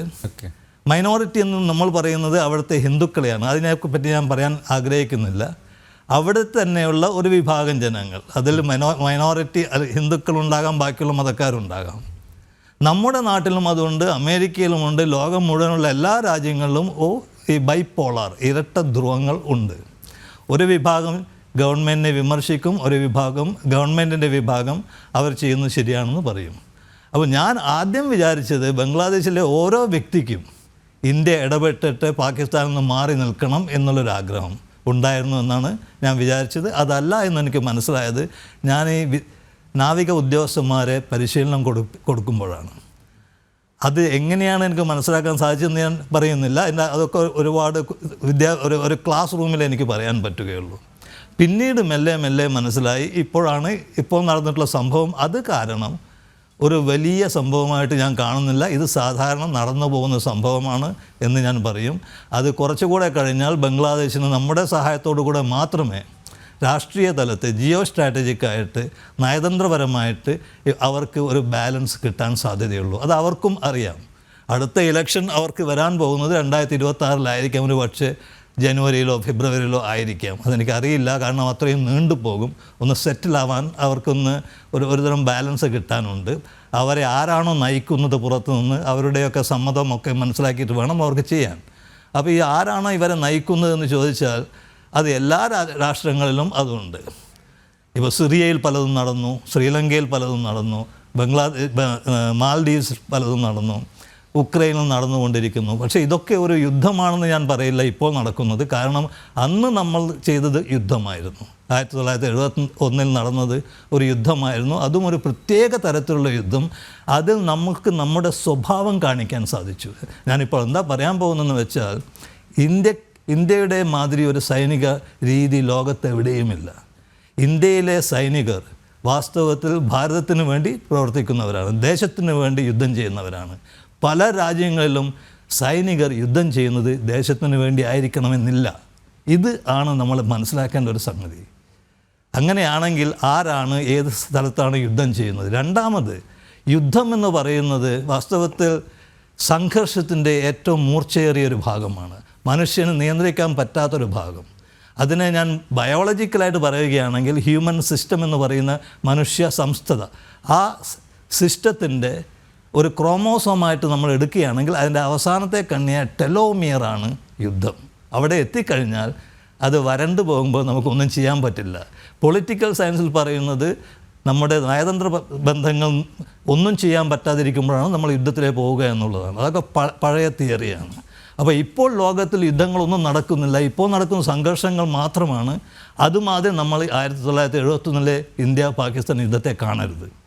ഒരു രാഷ്ട്രം നമ്മൾ ഉണ്ടാക്കിയെന്ന് പറയുന്നതല്ല, ഒരു രാഷ്ട്രം നമ്മൾ സൃഷ്ടിച്ചെന്ന് അതിൻ്റെ ഒരു ഭാഗമായിട്ടാണ്, ആ യുദ്ധത്തിൻ്റെ ഒരു ഭാഗമായിട്ടാണ് നമ്മൾ ഒരു രാഷ്ട്രം ഉടലെടുത്തത്. അതാണ് ബംഗ്ലാദേശ് എന്ന് നമ്മൾ പറയുന്നത്. പക്ഷേ അവിടെയും ഒരു വിഭാഗത്തിന് ഇത് ഇഷ്ടമല്ല. അത് മുജീബുർ റഹ്മാനെ വധിച്ചപ്പോൾ തന്നെ നമുക്ക് മനസ്സിലായതാണ്. അങ്ങനെ പല സംഗതികൾ കൊണ്ടും എനിക്ക് ഈ 53 വർഷം കഴിഞ്ഞു.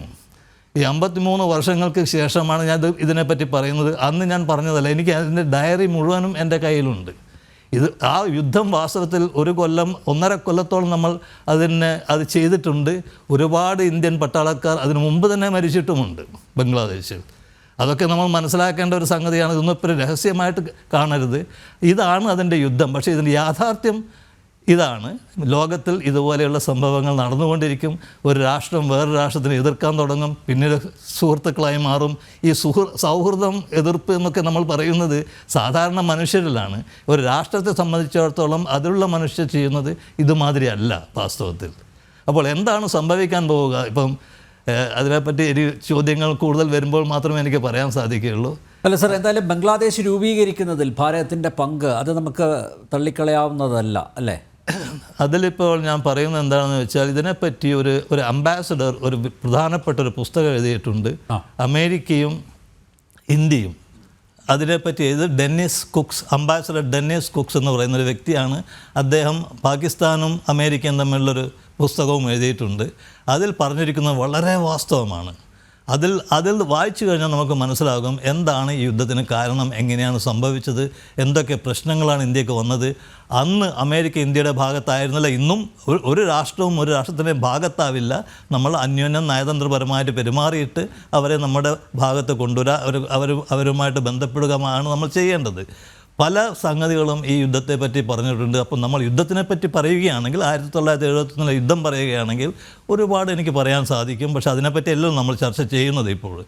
അപ്പോൾ അങ്ങനെയുള്ള അവസ്ഥയിൽ 2021 അവസാനത്തെ യുദ്ധം എൻ്റെ കണക്കിൽ നടന്നിട്ടുള്ളത്.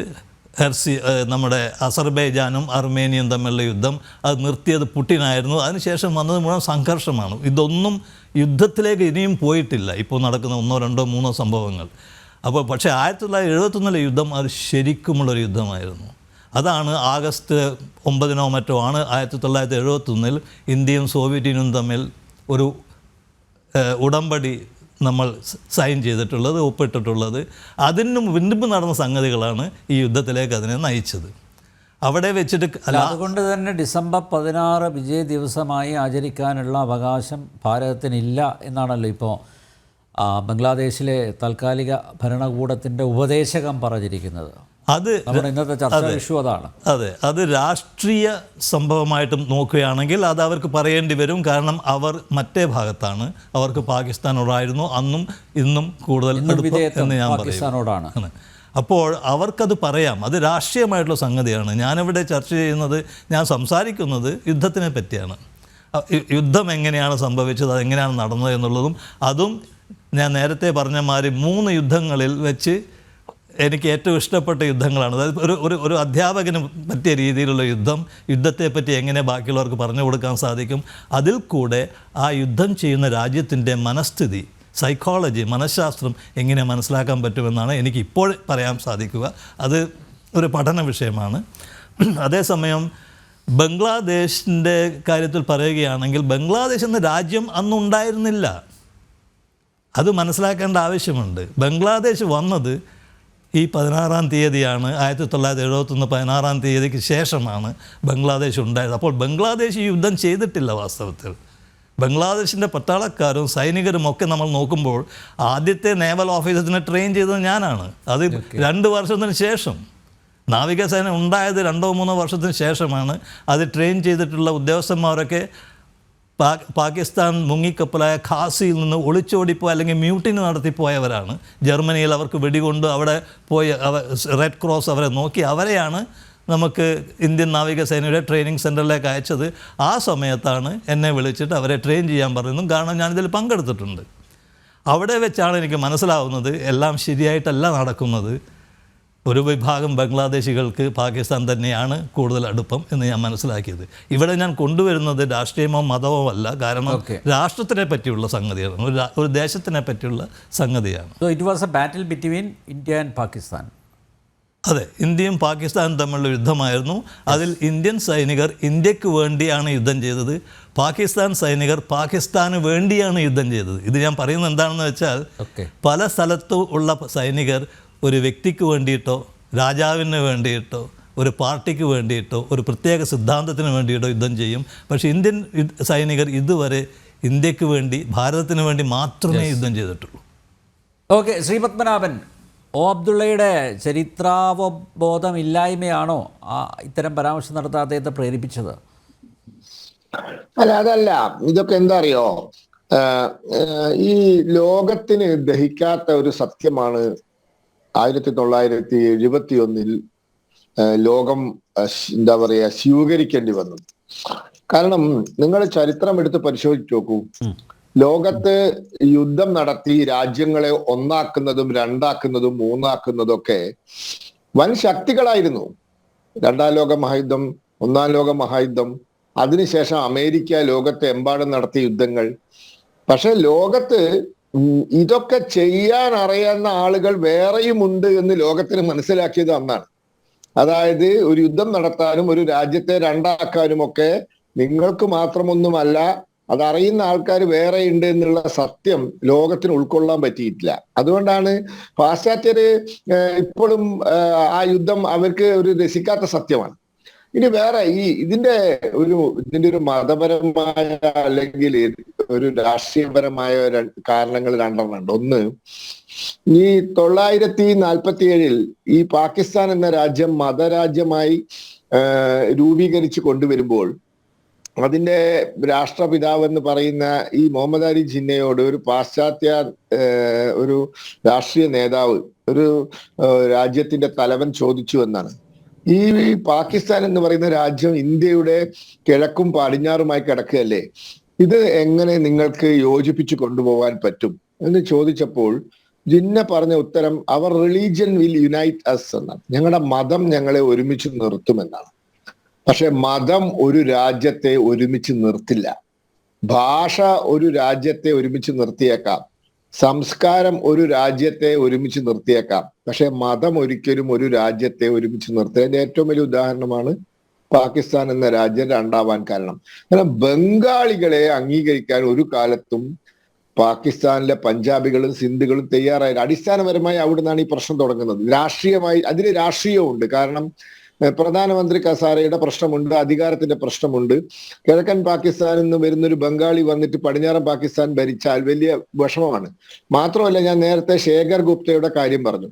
ശേഖർ ഗുപ്ത പറയുന്നത് 1980 പാകിസ്ഥാൻ സന്ദർശിച്ചപ്പോൾ സമ്പൽ സമൃദ്ധമായ, അത് ഭാരതത്തെ അപേക്ഷിച്ച് 80കളിലെ ഭാരതത്തെ അപേക്ഷിച്ച് സമ്പൽ സമൃദ്ധമായ പാകിസ്ഥാൻ. അതായത് അന്ന് പാകിസ്ഥാനിലെ 100 രൂപ കിട്ടണമെങ്കിൽ ഇന്ത്യയുടെ 150 രൂപ കൊടുക്കേണ്ടിയിരുന്നു. നമ്മുടെ 150 രൂപ കൊടുത്താലേ അവരുടെ 100 രൂപ കിട്ടുള്ളൂ. അപ്പോൾ പാകിസ്ഥാൻ എക്കണോമി കുറച്ചും കൂടി മെച്ചപ്പെട്ട എക്കണോമി ആയിരുന്നു. അമേരിക്കൻ സാമ്പത്തിക സഹായത്തോടെ ബൂമിങ് എക്കണോമിയാണ്. അദ്ദേഹത്തിന് അവിടെ സന്ദർശിച്ചപ്പോൾ മനസ്സിലായി നമ്മളെക്കാൾ സാമ്പത്തികമായി മുന്നോട്ട് നിൽക്കുന്ന ഒരു രാജ്യമാണ് എന്ന് മനസ്സിലായി. ഇതേ മനുഷ്യൻ 2018 19 സന്ദർശിച്ചപ്പോൾ പറഞ്ഞത് തകർന്ന് തരിപ്പണമായ പാകിസ്ഥാനാണ്. നമ്മളുടെ 100 രൂപ കിട്ടണമെങ്കിൽ അവരുടെ 175 രൂപ തരേണ്ട ഒരു സാഹചര്യമുണ്ട്. അപ്പൊ സാമ്പത്തികമായി തകർന്നു. അത് തീവ്രവാദം അവരെ തകർത്തിരിക്കുകയാണ്. അവരെ ഈ കഴിഞ്ഞ 10, 35, 40 വർഷമായി അവിടെ നടക്കുന്ന വളരെ ശക്തമായ മത തീവ്രവാദ പ്രവർത്തനം കാരണമാണ് അവർ ഈ അവസ്ഥയിൽ എത്തിയിട്ടുള്ളത്. പിന്നെ ഇവിടെ പറയുന്നത് പാകിസ്ഥാന്റെ അല്ലെങ്കിൽ ബംഗ്ലാദേശിന്റെ വിഷയത്തിൽ നമ്മൾ അനാവശ്യമായി ഇടപെട്ടു എന്നാണ്.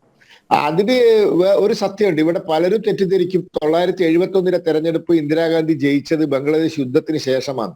അതല്ല. ഈ 971 തെരഞ്ഞെടുപ്പ് യുദ്ധത്തിന് മുമ്പാണ് നടന്നത്. യുദ്ധം ഡിസംബർ മാസം 2 തുടങ്ങി 14 അവസാനിച്ചതാണ്. അതിന് മുമ്പാണ് ഇന്ദിരാഗാന്ധിയുടെ പ്ലാൻ ജൂണിൽ യുദ്ധം നടത്താനായിരുന്നു. അപ്പോഴാണ് സാം മാനേക്ഷ പറഞ്ഞത് ഇപ്പൊ അങ്ങോട്ട് പോകാൻ പറ്റില്ല, മഴക്കാലം തുടങ്ങിയാൽ ബംഗ്ലാദേശിലെ നദികളിലൊക്കെ ജലമായിരിക്കും, പ്രളയമായിരിക്കും, നമുക്ക് അങ്ങോട്ട് പോകാൻ പറ്റില്ല, അതുകൊണ്ട് മഴക്കാലം കഴിഞ്ഞിട്ടേ യുദ്ധം ചെയ്യാൻ പറ്റുള്ളൂ എന്ന് പറഞ്ഞപ്പോൾ ഇന്ദിരാഗാന്ധി 972 നടക്കേണ്ട തെരഞ്ഞെടുപ്പ് അത് പാർലമെന്റ് പിരിച്ചുവിട്ട് 71 നടത്തി എന്നതിന് ശേഷമാണ് അവർ യുദ്ധം നടത്തുന്നത്. അപ്പം അത് തെരഞ്ഞെടുപ്പ് ജയിക്കാൻ വേണ്ടി നടത്തിയ യുദ്ധമല്ല. യുദ്ധത്തിന് കാരണം നമ്മുടെ നാട്ടിലേക്ക് വന്ന അഭയാർത്ഥികളാണ്. ലക്ഷക്കണക്കിന് അഭയാർത്ഥികൾ കൽക്കട്ടയിലും ബംഗാളിലും ആസാമിലും ഒക്കെ എന്താ പറയാ മഴപ്പാറ്റകളെ പോലെ വന്ന് കൂടാൻ തുടങ്ങിയപ്പോൾ ഇന്ത്യക്ക് ഇതുമായി മുന്നോട്ട് പോകാൻ പറ്റാത്തൊരു സാഹചര്യം ഉണ്ടായപ്പോഴാണ് ഇന്ത്യ ഇടപെട്ട് ഈ പ്രശ്നം പരിഹരിച്ചത്. പിന്നെ ബംഗ്ലാദേശിൽ ഇന്ന് നടക്കുന്ന പ്രശ്നത്തിന് ഗുണമുണ്ട് ദോഷമുണ്ട്. ഗുണം ഞാൻ പറയാം. നമ്മൾ ബംഗ്ലാദേശിൽ ഒരു സുഹൃത്തിനെ കണ്ടതുകൊണ്ട്, ഇപ്പൊ ഭൂട്ടാനെ പോലെയോ നേപ്പാളിനെ പോലെയോ ഒരു സുഹൃത്തിനെ കണ്ടതുകൊണ്ട് നമ്മൾ സത്യത്തിൽ ബംഗ്ലാദേശ് അതിർത്തി നമ്മൾ വേണ്ട രീതിയിൽ സംരക്ഷിച്ചിട്ടില്ലായിരുന്നു. അതിന്റെ ഫലമായി വ്യാപകമായ നുഴഞ്ഞുകയറ്റം, വ്യാപകമായ എന്താ പറയാ കന്നുകാലി മോഷണം എന്ന് വേണ്ട ബംഗാളിലും ആസാമിലും ഒക്കെ ഒരുപാട് ദുരിതങ്ങൾ ഇവരെ കൊണ്ട് ഉണ്ടായിട്ടുണ്ട്. ഇപ്പോഴും നമ്മുടെ നാട്ടിൽ ബംഗാളികളാന്ന് പറഞ്ഞ് ജോലി ചെയ്യുന്ന പലരും ബംഗ്ലാദേശികളാണ്.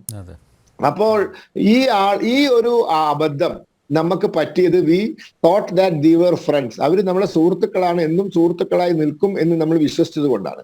സത്യത്തിൽ ഇത്തരത്തിലുള്ള സംഭവ വികാസങ്ങൾ കൊണ്ട് ഇനി നമ്മൾ വളരെ കർശനമായി ബംഗ്ലാദേശ് അതിർത്തി നമ്മൾ പരിപാലിക്കും. ഇപ്പൊ ബംഗ്ലാദേശ് അതിർത്തി മാത്രമല്ല, മണിപ്പൂർ സംഭവത്തിന് ശേഷം ബർമ അതിർത്തിയും നമ്മൾ ഏതാണ്ട് അടച്ചിരിക്കുകയാണ്. 50 കിലോമീറ്റർ വരെ പാസ്പോർട്ട് ഇല്ലാണ്ട് ബർമക്കാർക്ക് ഇങ്ങോട്ടും നമുക്ക് അങ്ങോട്ടും പോകാൻ പറ്റും. അതൊക്കെ നമ്മൾ അവസാനിപ്പിച്ചു. അവിടെയൊക്കെ ഫെൻസിങ് തുടങ്ങി. 1998 അഡ്വാനിജി ആഭ്യന്തരമന്ത്രിയായപ്പോഴാണ് ബംഗാൾ അതിർത്തിയിൽ ഫെൻസിങ് തുടങ്ങിയത്. അതിപ്പോഴാണ് സമാപിച്ചത്. അതുകൊണ്ട് ഈ അതിർത്തികളൊക്കെ ഇന്ത്യ ഇനി വളരെ കർശനമായി പരിപാലിക്കും ഈ സംഭവങ്ങൾ ഉള്ളത് കൊണ്ട്. അങ്ങനെ ഒരു ഗുണം ഇതിനുണ്ട്. ദോഷം എന്താന്ന് വെച്ചാൽ ഇതൊരു വലിയ തലവേദനയാണ്. കാരണം ഒരു തീവ്രവാദത്തിലേക്ക് നയിക്കപ്പെടുന്ന അല്ലെങ്കിൽ തീവ്രവാദത്തിലേക്ക് വീഴുന്ന ഒരു രാജ്യം തങ്ങൾക്ക് മാത്രമല്ല അയൽവാസികൾക്കും ഒരു ശല്യമായി മാറാൻ പോവുകയാണ്. അതുകൊണ്ട് ബംഗ്ലാദേശ് ഇങ്ങനെ പോയാൽ ലോകത്തിന് തന്നെ ഒരു ശല്യമായ പാകിസ്ഥാനെ പോലെ അല്ലെങ്കിൽ ലെബനനെ പോലെ ലോകത്തിന് ശല്യമായ ഒരു രാജ്യമായി മാറാനുള്ള എല്ലാ സാധ്യതയും. ഓക്കെ, അബ്ദുള്ള, ഇന്ത്യയുടെ സഹായമില്ലാതെ ബംഗ്ലാദേശിന് അതിജീവനം സാധ്യമാണോ? ആണോ?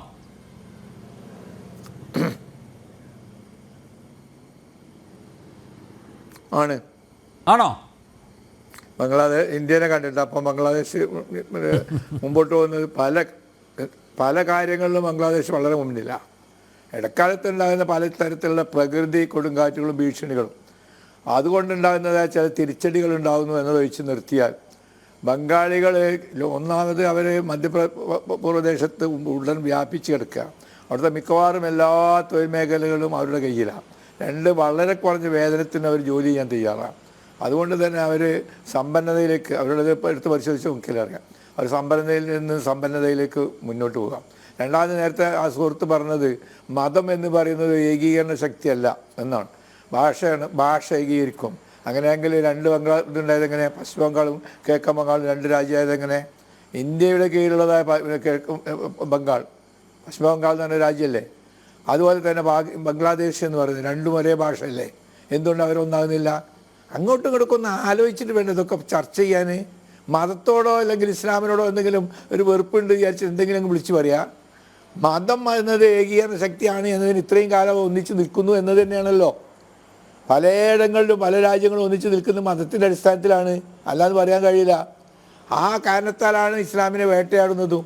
ഇസ്ലാം ഒരു ഏകീകരണ ശക്തിയാണെന്നുള്ളത് വളരെ വ്യക്തമായും എല്ലാവർക്കും അറിയാം. അതിൻ്റെ ശക്തി വളരെ പ്രകടമായി ആളുകൾ മനസ്സിലാക്കിക്കൊണ്ടിരിക്കുകയാണ്. യൂറോപ്പിലേക്കൊക്കെ ഇപ്പോൾ മുസ്ലിങ്ങൾ ചെല്ലുമ്പോൾ അവരെ പ്രത്യേകിച്ച് ശ്രദ്ധിച്ച് അവർക്ക് പൗരത്വം കൊടുക്കാതിരിക്കാൻ വേണ്ടിയും അവരെ തുരത്താൻ വേണ്ടിയും നാട് കടത്താൻ വേണ്ടിയൊക്കെയുള്ള ശ്രമങ്ങളാണ് നടന്നുകൊണ്ടിരിക്കുന്നത്. കാരണം അവർ ഏകീകരിക്കപ്പെടുന്നു. പാകിസ്ഥാനിൽ വന്നവരും ബംഗ്ലാദേശിൽ നിന്ന് വന്നവരും ഇന്ത്യയിൽ നിന്ന് വരുന്നവരും ഒക്കെ ഒന്നാവുകയാണ്. ശക്തി അതിലൊക്കെ വിശ്വാസമുള്ളവർക്ക്. പിന്നെ ഇവിടെ പോരത്തെ സംസാരിച്ച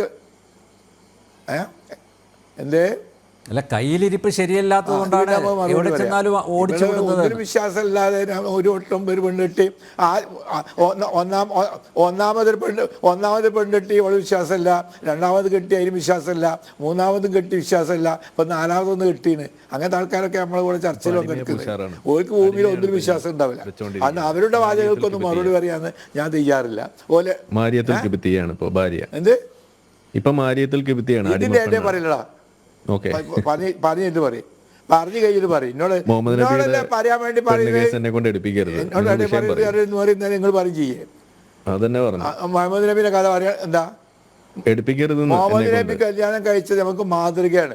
മുഹമ്മദ് നബി ആദ്യത്തെ കല്യാണം കഴിക്കുന്നത് അതിനിടെ സംസാരിക്കാമെങ്കിൽ ഞാൻ തോന്നി വിളിച്ചു പറയും, മനസ്സിലാക്കിക്കോ.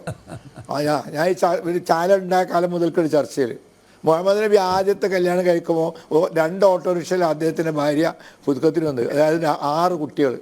6 കുട്ടികളുള്ളത് നിങ്ങളാരെയും കല്യാണം കഴിക്കും? നല്ല സുന്ദരനായ ചെറുപ്പക്കാരൻ കല്യാണം കഴിക്കുന്നത് ഒരു ഓട്ടോറിക്ഷയിൽ. 6 കുട്ടികളുടെ ഒരു മനുഷ്യൻ കല്യാണം കഴിക്കുക. രണ്ടാമത് കല്യാണം കഴിച്ചിട്ട് പറഞ്ഞുകൊണ്ടിരുന്ന ഞാൻ വേണ്ടാത്ത പറയും. പിന്നോട് ആങ്കർ ഉണ്ടാത്ത എന്താ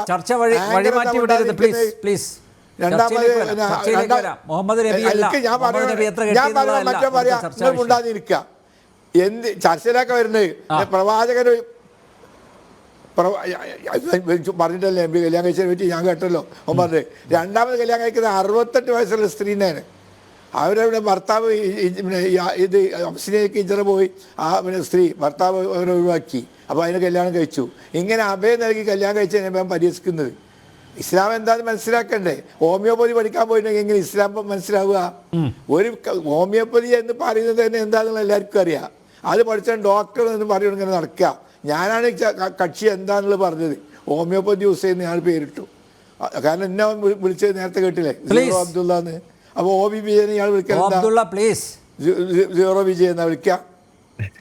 ഇമാതിരൊക്കെ പറഞ്ഞ മറുപടി ഉണ്ട്. ഞാൻ വിഷയത്തിലേക്ക് വിഷയത്തിലേക്ക് വരാൻ please. What I have to do. വിഷയത്തിലേക്ക് തന്നെ വരുന്നത്. വിഷയത്തിലേക്ക് വരുന്നത് നിങ്ങൾ പറഞ്ഞ അസംബന്ധങ്ങൾക്ക് കുറച്ചും കൂടി മര്യാദയിൽ എനിക്ക് മറുപടി പറയേണ്ടതുണ്ട്. ആ മറുപടി പറഞ്ഞു കഴിഞ്ഞിട്ട് എനിക്ക് വിഷയം വളരെ ഗൗരവമായിട്ട് തോന്നുന്നുള്ളൂ. വേറെ എന്താ നിങ്ങൾക്ക് സംശയം ഉണ്ടെങ്കിൽ പറയും, ഞാൻ പറയാം. എന്താ വേറെ ഏതാ വിഷയം? വേറെന്താ ഉള്ളത്? അല്ല, അപ്പോൾ എന്തായിരിക്കും ബംഗ്ലാദേശിന്റെ ഭാവി എന്തായിരിക്കും? ഇങ്ങനെ പോയാൽ ഇന്ത്യയെ വെറുപ്പിച്ച് മുന്നോട്ട് പോകാൻ പറ്റുമോ? താങ്കൾ പറ്റുന്നാണ് പറയുന്നത്. ബംഗ്ലാദേശിൽ പാകിസ്ഥാന്റെ അഫ്ഗാനിസ്ഥാന്റെ അവസ്ഥയിലേക്ക് പോവുകയാണ് ബംഗ്ലാദേശ്. മറ്റ് രാജ്യങ്ങളിലൊന്നും സംഭവിക്കാത്ത എന്നൊന്നും പറഞ്ഞുകൂടാ.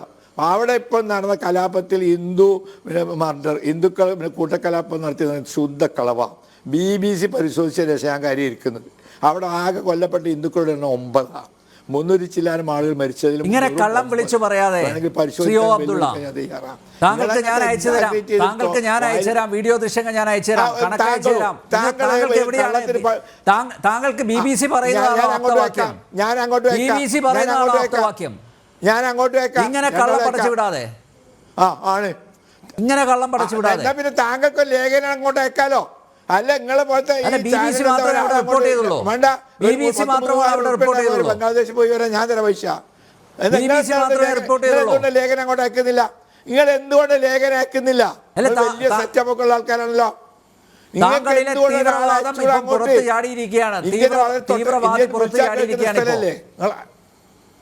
അവിടെ വലിയ ജനസൈഡ് നടന്നിട്ട് അതിനെ ഇത്രയും ലാഘവത്തോടെയാണ് കാണുന്നത്.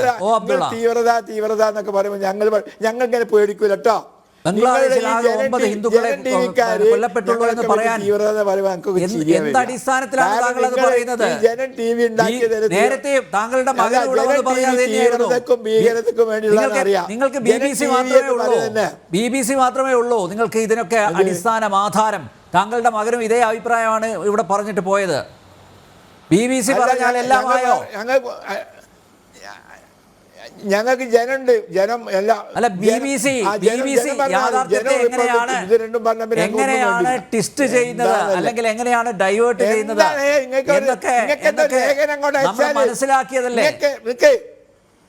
നിങ്ങൾക്ക് എന്തുകൊണ്ട് ലേഖനം അങ്ങോട്ട് അയച്ചൂടാ? ഞാൻ അയക്കാം. ആദ്യം ഇതുമായി ബന്ധപ്പെട്ട് അതിന്റെ എന്താണ് വസ്തുതകൾ എന്ന് പഠിക്കാനെങ്കിലും ശ്രമിക്കുക. അബ്ദുള്ള, താങ്കൾക്ക് പ്രത്യേകിച്ച് പണിയൊന്നുമില്ലല്ലോ. ഈ BBC മാത്രം ഇങ്ങനെ ആശ്രയിക്കാതെ മറ്റു മാധ്യമങ്ങൾ റിപ്പോർട്ട് ചെയ്യുന്നത് കൂടി ഒന്ന് മനസ്സിലാക്കൂ. അത് പഠിക്കാനുള്ള മനസ്സെങ്കിലും കാണിക്കൂ. Abdullah, okay, yes. ആരിഫ് ഹുസൈൻ ആദ്യം ഇങ്ങനെ മിതവാദത്തിലൂടെ ഇങ്ങനെ പതുക്കെ പോയി ഇപ്പോ അബ്ദുള്ളയിലെ തീവ്രവാദി പൊടുന്നനെ അങ്ങ് ചാടിയിരിക്കുകയാണ്. അല്ല, അദ്ദേഹം പറയട്ടെ. താങ്കൾക്ക് പറയാനുള്ളതൊക്കെ പൂർത്തിയായല്ലോ. താങ്കൾ ഇനി അവിടെ ഇരുന്ന് കള്ളം പറയാതെ ദയവ് ചെയ്ത് please. Please Arif Hussain doctor Arif Hussain പറയുന്നത് കേൾക്കൂ. അയാളെ പോലത്തെ ഒരാളെ കൂടെ ഞാൻ ചർച്ചയ്ക്ക് തയ്യാറില്ല. ആരിഫ് ഹുസൈൻ ആരിഫ് ഹുസൈൻ പറയും. ഡോക്ടർ എന്നുള്ള വിളി തന്നെ ഹോമിയോപ്പതി എങ്ങനെയാ ഡോക്ടർ? ഒരു കാര്യം ചെയ്യാം, നാളെ മുതൽ BBC-യുടെ റിപ്പോർട്ടറെ കൊണ്ട് ഇരുത്താം സംവാദത്തിൽ. ഞാൻ മതിയാക്കി പോകും. ഞാനൊരു അബ്ദുള്ള പോകുന്നതിന് മുന്നേ അബ്ദുള്ള പറയുന്നതിന് മുന്നേ ദയവായിട്ട് എന്തായാലും അബ്ദുള്ള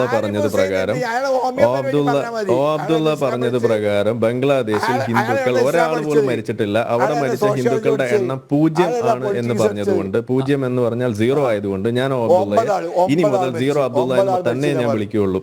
അദ്ദേഹം ആ 0 അല്ല, അവിടെ ഹിന്ദുക്കൾ കൊല്ലപ്പെട്ടിട്ടുണ്ട് എന്ന് സമ്മതിക്കുന്ന അന്ന് ഞാൻ അബ്ദുള്ള എന്ന് വിളിക്കും. ഓക്കെ, എന്തായാലും അദ്ദേഹത്തിന് എല്ലാ ഭാവങ്ങളും നേരെയാണ്. അദ്ദേഹം BBC പഠിച്ച് വലിയ കുട്ടിയാവട്ടെ എന്ന് തന്നെയാണ് എനിക്ക് പറയാനുള്ളത്. പോട്ടെ, ഏതായാലും ഇവിടെ നിങ്ങളെ സംബന്ധിച്ചിടത്തോളം അബ്ദുള്ളയെ പോലെയുള്ള ആളുകൾ മിതമായിട്ട് തുടങ്ങി ഇതുപോലെ തീവ്രമായിട്ട് വരുന്നു എന്നുള്ള തോന്നൽ നിങ്ങൾക്കാണ്. എനിക്കതില്ല. കാരണം ഈ തക്കിയ കണ്ടു തന്നെയാണ് നമ്മൾ ഇതൊക്കെ ശീലിച്ചത്, മനസ്സിലാക്കിയതും. അതുകൊണ്ടാണ് നമ്മൾ ഇവിടെ ഇങ്ങനെ ഇരിക്കേണ്ടി വരുന്നത്.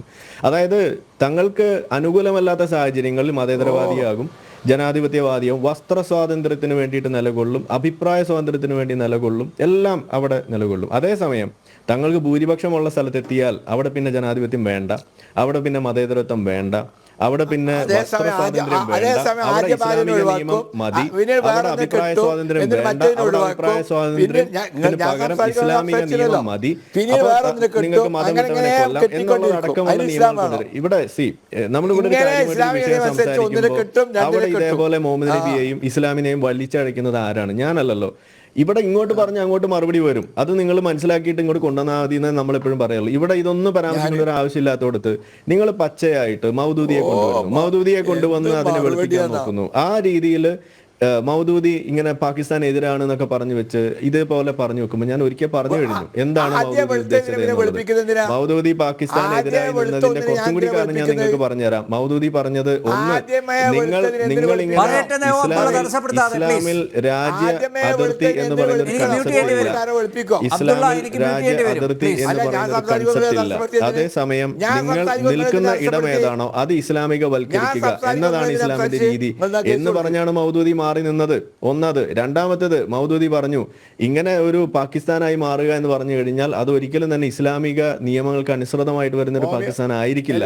അതുകൊണ്ട് നമുക്ക് വേണ്ടത് ഇസ്ലാമിക രാജ്യമാണ്, അതിനുവേണ്ടിയാണ് നമ്മൾ നിലകൊള്ളേണ്ടത്. അതുകൊണ്ട് ഇപ്പൊ ഞാൻ പാകിസ്ഥാനോടൊപ്പം ഇല്ല എന്ന് പറഞ്ഞു നിന്നു. എന്നിട്ട് പിന്നെ അവസാനം പാർട്ടീഷൻ വന്നു കഴിഞ്ഞപ്പോ അവിടെ പാകിസ്ഥാനിൽ ഇസ്ലാമിക ഭരണമാക്കാൻ, അതായത് ഇസ്ലാമിക റിപ്പബ്ലിക് ആക്കാൻ വേണ്ടിയിട്ട് ഏറ്റവും കൂടുതൽ ചരട് വലികൾ നടത്തിയിട്ടുള്ള ഒരു വ്യക്തി കൂടിയാണ് ഈ പറയുന്ന മൗദൂദി. ഈ മൗദൂദിയാണ് ഇവിടെ വെളുപ്പിച്ചത്. ഇത് നമ്മൾ മനസ്സിലാക്കണം. ഇത് കാലങ്ങളായിട്ട് ചെയ്തുകൊണ്ടിരിക്കുന്ന ആളുകളാണ്. പിന്നെ 1971 യുദ്ധത്തിൽ പാകിസ്ഥാൻ അവിടെയുള്ള ജമാഅത്തെ ഇസ്ലാമിക്കാര് ഇപ്പുറത്ത് ഹിന്ദുക്കളെ കൊന്നു തള്ളിക്കൊണ്ടിരിക്കുമ്പോൾ അതിന് ഒത്താശ ചെയ്ത ആളുകളാണ് ഇന്ത്യയിലെ ജമാഅത്തെ ഇസ്ലാമി. അതിന്റെ വക്താവാണ് ഇവിടെ ഇരുന്ന് തള്ളുന്നത് എന്ന് നമുക്ക് അറിയുന്നതുണ്ട്. നിങ്ങൾക്ക് അത്ഭുതം ഉണ്ടാവുമായിരിക്കും, നമുക്ക് അത്ഭുതമൊന്നുമില്ല. കാരണം ഇത് പണ്ട് എങ്ങനെയാണ്, ഇവരുടെ വാല് ചുരുണ്ട് തന്നെയാണ് ഇരിക്കുന്നത്.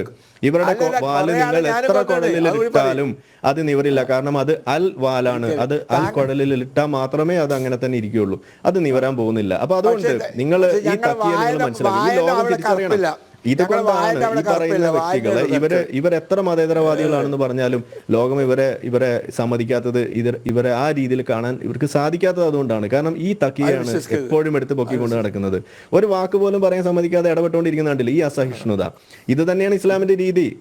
നിങ്ങൾക്ക് എതിരഭിപ്രായം പറഞ്ഞ ആളുകളെ കൊന്നു തള്ളിയിട്ടുള്ള ചരിത്രം മുഹമ്മദ് നബി ചെയ്തിട്ടുള്ളത് തന്നെയാണ് ഇവിടെ പറഞ്ഞുകൊണ്ടിരിക്കുന്നത്. കൊല്ലാൻ പറ്റാത്തത് കൊണ്ട് ഇതേപോലെ ഇരുന്ന് പിടികൊടുത്തോണ്ടിരിക്കും. അതാണ് നമ്മളിവിടെ കാണുന്നത്. അതുകൊണ്ട് സീറോ അബ്ദുള്ളയോട് എനിക്ക് പറയാനുള്ളത്, നിങ്ങളുടെ ഒരു പരിപൂർണ്ണ പോകുന്നില്ല. നിങ്ങൾ എത്രയൊക്കെ ജമാഅത്തെ ഇസ്ലാമിനെ വെളുപ്പിക്കാൻ നോക്കിയാലും അത് ഈ ഇന്ത്യയിൽ ഇനി നടക്കില്ല. കാരണം അത് ഇവിടെ വെളിച്ചത്ത് വന്നു കഴിഞ്ഞാൽ എന്താണ് ജമാഅത്തെ ഇസ്ലാമി എന്നുള്ളത്.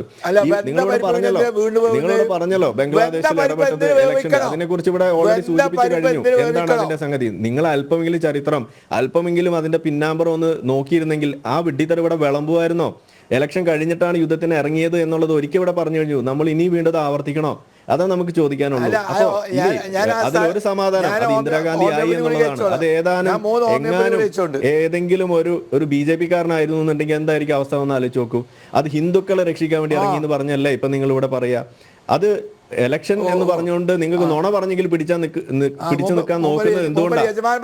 അത് ഇന്ദിരാഗാന്ധി ആയതുകൊണ്ടും അത് കോൺഗ്രസ്സുകാരി ആയതുകൊണ്ടും അത് BJP-കാരനായിരുന്നെങ്കിൽ ഹിന്ദുക്കൾക്ക് വേണ്ടിയിട്ട് BJP-കാർ എന്തും ചെയ്യുമെന്ന് പറഞ്ഞത്. ഒരു കാര്യം കൂടി ഞാൻ ഇവിടെ പറയുന്നത് കണ്ട ഒരു കാര്യമാണ്. ഇവിടെ നമ്മൾ കണ്ടു, അതായത് നമ്മളുടെ വയനാട്ടിൽ മിണ്ടാതിരിക്കുന്ന പ്രിയപ്പെട്ട അബ്ദുള്ള, അബ്ദുള്ള പ്ലീസ് നിങ്ങളൊന്ന് സമാധാനമായിട്ട് ഒന്ന് കേൾക്കുക. അസബ്രിൻ ഇസ്മായിലികളെ പോലെ ശബ്ദം ഒന്ന് ഞാൻ പറഞ്ഞത് നമ്മളുടെ പ്രിയങ്ക ഗാന്ധി എന്താ പറഞ്ഞത്? ഇന്ത്യ ഹിന്ദുക്കൾക്ക് വേണ്ടിയിട്ട് ഇറങ്ങിത്തിരിക്കണമെന്ന് പറഞ്ഞു. അപ്പൊ നമ്മൾ ആലോചിച്ച് നോക്കൂ, അതായത് ഹിന്ദുക്കൾക്ക് വേണ്ടി മിണ്ടിയാൽ പ്രശ്നം, ഹിന്ദുക്കൾക്ക് വേണ്ടി മിണ്ടിയില്ലെങ്കിൽ പ്രശ്നം. ഇതെന്ത് കൂത്താണെന്നാണ് നമുക്ക് ചോദിക്കാനുള്ളത്. ഇത് എവിടുത്തെ ന്യായമാണ്? നമ്മൾ പറയുന്നത് എന്താണ്? ഹിന്ദുക്കൾക്ക് വേണ്ടിയിട്ടെന്നല്ല, മനുഷ്യർക്ക് വേണ്ടിയിട്ട് മിണ്ടണം. അത് മിണ്ടുന്ന ആളുകളെ കൊണ്ട് നിങ്ങൾ മിണ്ടിക്കാൻ സമ്മതിക്കുന്നില്ല. എന്താ കാരണം? അവിടെ ജമാഅത്ത് ഇസ്ലാമി അവിടെയും നിങ്ങൾ നിങ്ങളുടെ ഈ തരത്തിലുള്ള ഈ പരിപാടി, ഈ തക്കിയ പരിപാടി, ഈ അറ്റംചെത്തിയ പരിപാടി അത് നിങ്ങൾ നിർത്തണം. നിങ്ങളുടെ കയ്യിലുള്ളത് ആ കൂടി കുറെ നുണകളാണ്. ഇസ്ലാം നമ്മൾ പറയുന്നത് ഇതുകൊണ്ടാണ്. ഇസ്ലാം എന്ന് പറയുന്നത്